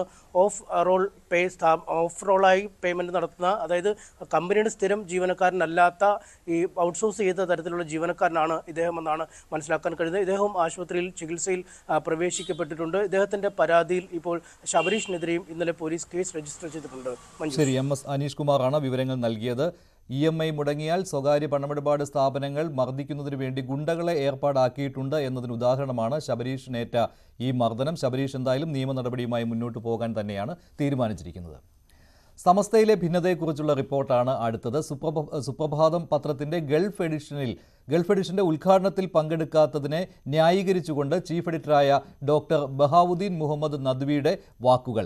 ചില നയം മാറ്റങ്ങൾ സമസ്തയിൽ ഉണ്ടായിട്ടുണ്ട്, അതുകൊണ്ടാണ് ഇത്തരമൊരു പിന്മാറ്റം ഉണ്ടായത് എന്നാണ് മുഹമ്മദ് നദ്വി പറഞ്ഞത്. അടുത്ത മുഷാവറ യോഗത്തിൽ ഈ വിഷയം അവതരിപ്പിക്കുമെന്നും ബഹാവുദ്ദീൻ മുഹമ്മദ് നദ്വി പറഞ്ഞു. സമസ്ത നേതൃത്വത്തിനും സുപ്രഭാതത്തിനുമെതിരെ നിശിത വിമർശനമാണ് സുപ്രഭാതത്തിന്റെ ചീഫ് എഡിറ്ററും സമസ്തയുടെ മുഷാവറ അംഗവുമായ ബഹാവുദ്ദീൻ മുഹമ്മദ് നദ്വി നടത്തിയിരിക്കുന്നത്. സമസ്തയുടെ നിലപാടുകൾ, അതിനെതിരെ അദ്ദേഹത്തിന്റെ അഭിപ്രായമാണ് തുറന്നു പറഞ്ഞിരിക്കുന്നത്. സുപ്രഭാതത്തിൽ നയംമാറ്റം സംഭവിക്കുന്നു, അതുകൊണ്ടാണ് താൻ സുപ്രഭാതത്തിന്റെ ഗൾഫ് എഡിഷന്റെ ഉദ്ഘാടന ചടങ്ങിൽ പങ്കെടുക്കാതിരുന്നത് എന്നാണ് അദ്ദേഹം തുറന്നു പറഞ്ഞിരിക്കുന്നത്. വലിയ വിമർശനമാണ് അദ്ദേഹത്തിന്റെ വാക്കുകൾ. കേൾക്കാം. അടുത്ത കുറച്ച് കാലങ്ങളായിട്ട് സമസ്ത കേരള ജംഇയ്യത്തുൽ ഉലമായുടെ മുഖപത്രം എന്ന് പറയപ്പെടുന്ന സുപ്രഭാതത്തിൽ ചില നയമാറ്റങ്ങൾ, വ്യതിയാനങ്ങളൊക്കെ ദൃശ്യമായി തുടങ്ങിയിട്ടുണ്ട്. അത് പരക്കെ സമൂഹത്തിൽ ചർച്ച ചെയ്യപ്പെടുന്നുണ്ട്. ഈ നയമാറ്റത്തിൽ സമസ്ത കേരള ജംഇയ്യത്തുൽ ഉലമാക്ക് അതിൻ്റേതായ വഴിയിൽ മുന്നോട്ട് പോകേണ്ടതുണ്ട്. അപ്പോൾ പോകാനുള്ള ശ്രമങ്ങൾ നടത്തപ്പെടും. ഈ നയമാറ്റം ഉള്ളത് കൊണ്ട് ഈ പശ്ചാത്തലത്തിൽ അതിൽ പങ്കെടുക്കണ്ട എന്ന് തീരുമാനിച്ചിട്ടാണ് ഞാൻ അതിൽ പോകാതിരുന്നത്. ഇത് കഴിഞ്ഞ തെരഞ്ഞെടുപ്പ് കാലത്തിന് മുൻപ് തുടങ്ങിയതാണ് ലീഗും സമസ്തയുമായിട്ടുള്ള അഭിപ്രായ വ്യത്യാസം. പക്ഷേ തെരഞ്ഞെടുപ്പ് സമയത്ത് അത് രൂക്ഷമായി. LDFന്റെ പരസ്യങ്ങൾ സമസ്തയുടെ മുഖപത്രമായ സുപ്രഭാതത്തിൽ തുടർച്ചയായി പ്രസിദ്ധീകരിച്ചിരുന്നത് ലീഗിനെ പ്രതിസന്ധിയിലാക്കിയിരുന്നു. ലീഗ് നേതാക്കൾ ഇതിനെതിരെ പ്രതിഷേധമുയർത്തിയിരുന്നു. കഴിഞ്ഞ ദിവസം 18-ാം തീയതി ചേർന്ന ലീഗ് യോഗത്തിന് ശേഷം PK കുഞ്ഞാലിക്കുട്ടി തന്നെ ഇക്കാര്യം തുറന്നു പറയുന്ന ഒരു സാഹചര്യമുണ്ടായിരുന്നു. 18-ാം തീയതി ലീഗ് യോഗത്തിന് ശേഷം സുപ്രഭാതത്തിന്റെ ഉദ്ഘാടന ചടങ്ങിൽ പങ്കെടുക്കുന്നില്ല എന്നും ലീഗ് നേതാക്കൾ തീരുമാനിച്ചിരുന്നു. കാരണം ഇതാണ് പ്രധാനപ്പെട്ട ഒരു കാര്യം. മാത്രമല്ല അതൊരു മുന്നറിയിപ്പ് കൂടിയാണ്. എന്തുകൊണ്ട് ഈ സുപ്രഭാതത്തിന്റെ ഏറ്റവും പ്രധാനപ്പെട്ട ഒരു ചടങ്ങായ ഗൾഫ് എഡിഷന്റെ ഉദ്ഘാടനത്തിൽ നിന്ന് വിട്ടുനിൽക്കാൻ ലീഗ് നേതാക്കൾ തീരുമാനിച്ചു എന്ന് തന്നെ വലിയ ഒരു സന്ദേശമായിരുന്നു സമസ്ത നേതാക്കൾക്കെതിരായിട്ടുള്ള. അത്തരത്തിൽ ലീഗ് സമസ്ത പോര് അതിന്റെ രൂക്ഷതയിൽ നിൽക്കുമ്പോഴാണ് സമസ്തയുടെ തന്നെ മുതിർന്ന പണ്ഡിതനായ ബഹാവുദ്ദീൻ മുഹമ്മദ് നദ്വി അദ്ദേഹത്തിന്റെ അഭിപ്രായം ഇപ്പോൾ തുറന്നു പറഞ്ഞിരിക്കുന്നത്. അദ്ദേഹം കാലങ്ങളായി ലീഗിന്റെ അഭിപ്രായത്തോട് ചേർന്ന് നിൽക്കുന്ന സമീപനം സ്വീകരിക്കുന്ന ഒരു പണ്ഡിതനാണ്. ഈ സാഹചര്യത്തിൽ സമസ്തയുടെ നേതൃത്വം ഇനി എങ്ങനെയായിരിക്കും ഇതിനോട് പ്രതികരിക്കുക എന്നത് ശ്രദ്ധേയമായിട്ടുള്ള കാര്യമാണ്. കാരണം സമസ്ത തന്നെ പറഞ്ഞിരിക്കുന്നത് LDFും UDFും ഒരുപോലെയാണ്, അത്തരത്തിലുള്ള നിലപാടുകളാണ് സ്വീകരിക്കുന്നത്, ഭരിക്കുന്നവരോട് അടുപ്പം സൂക്ഷിക്കുന്നതാണ് സമസ്തയുടെ നിലപാടെന്ന് അദ്ദേഹം പലവട്ടം ആവർത്തിച്ചൊരു സാഹചര്യമുണ്ട്. അതിനോട് യോജിക്കാൻ കഴിയില്ല എന്ന് ലീഗ് ഇതിനോടകം തന്നെ തുറന്നു പറയുകയും ചെയ്തിട്ടുണ്ട്. ആ ഒരു സാഹചര്യത്തിലാണ് സമസ്തയിലെ തന്നെ മുതിർന്ന പണ്ഡിതരുള്ള ഒരാളായ ബഹാവുദ്ദീൻ മുഹമ്മദ് നദ്വി അദ്ദേഹത്തിന്റെ അഭിപ്രായം സമസ്തയ്ക്കെതിരായിട്ടുള്ള അല്ലെങ്കിൽ സമസ്തയിലെ വലിയൊരു വിഭാഗത്തിന് സ്വീകരിക്കാൻ കഴിയാത്ത രീതിയിലുള്ള ഒരു അഭിപ്രായം അദ്ദേഹം പറഞ്ഞിരിക്കുന്നത്. എന്താണെങ്കിൽ സമസ്തയിലെ പോര് രൂക്ഷമായിരിക്കുകയാണ്, അത് അടുത്ത ഘട്ടത്തിലേക്ക് കടന്നിരിക്കുന്നുവെന്നും ഈ ഘട്ടത്തിൽ പറയാൻ കഴിയും. മലപ്പുറത്ത് നിന്നും CB അനുമോദ്, ന്യൂസ് 18. ഇനി ചില ദേശീയ വാർത്തകളാണ്. ഷംന.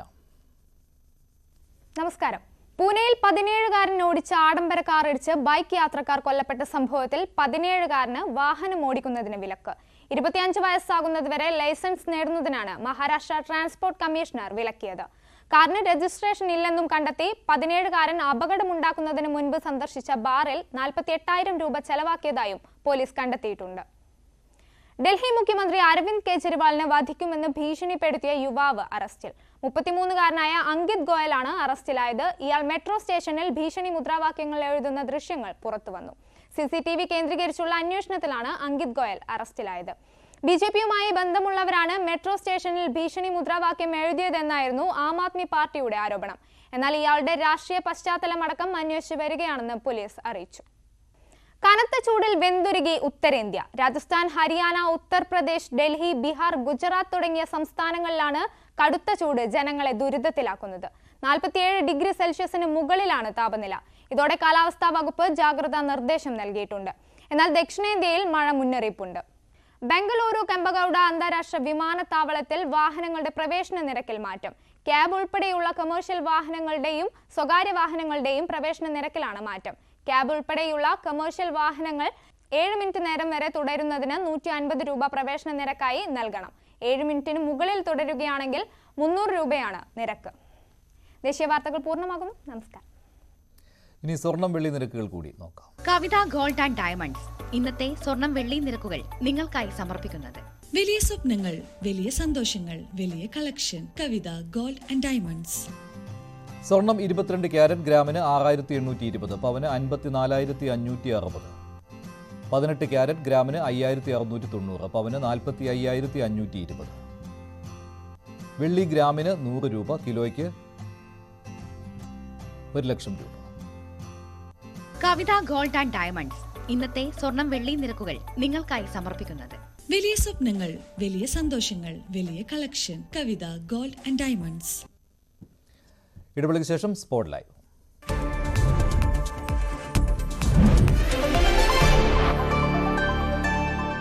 അമൃത് വേണി ഹെയർ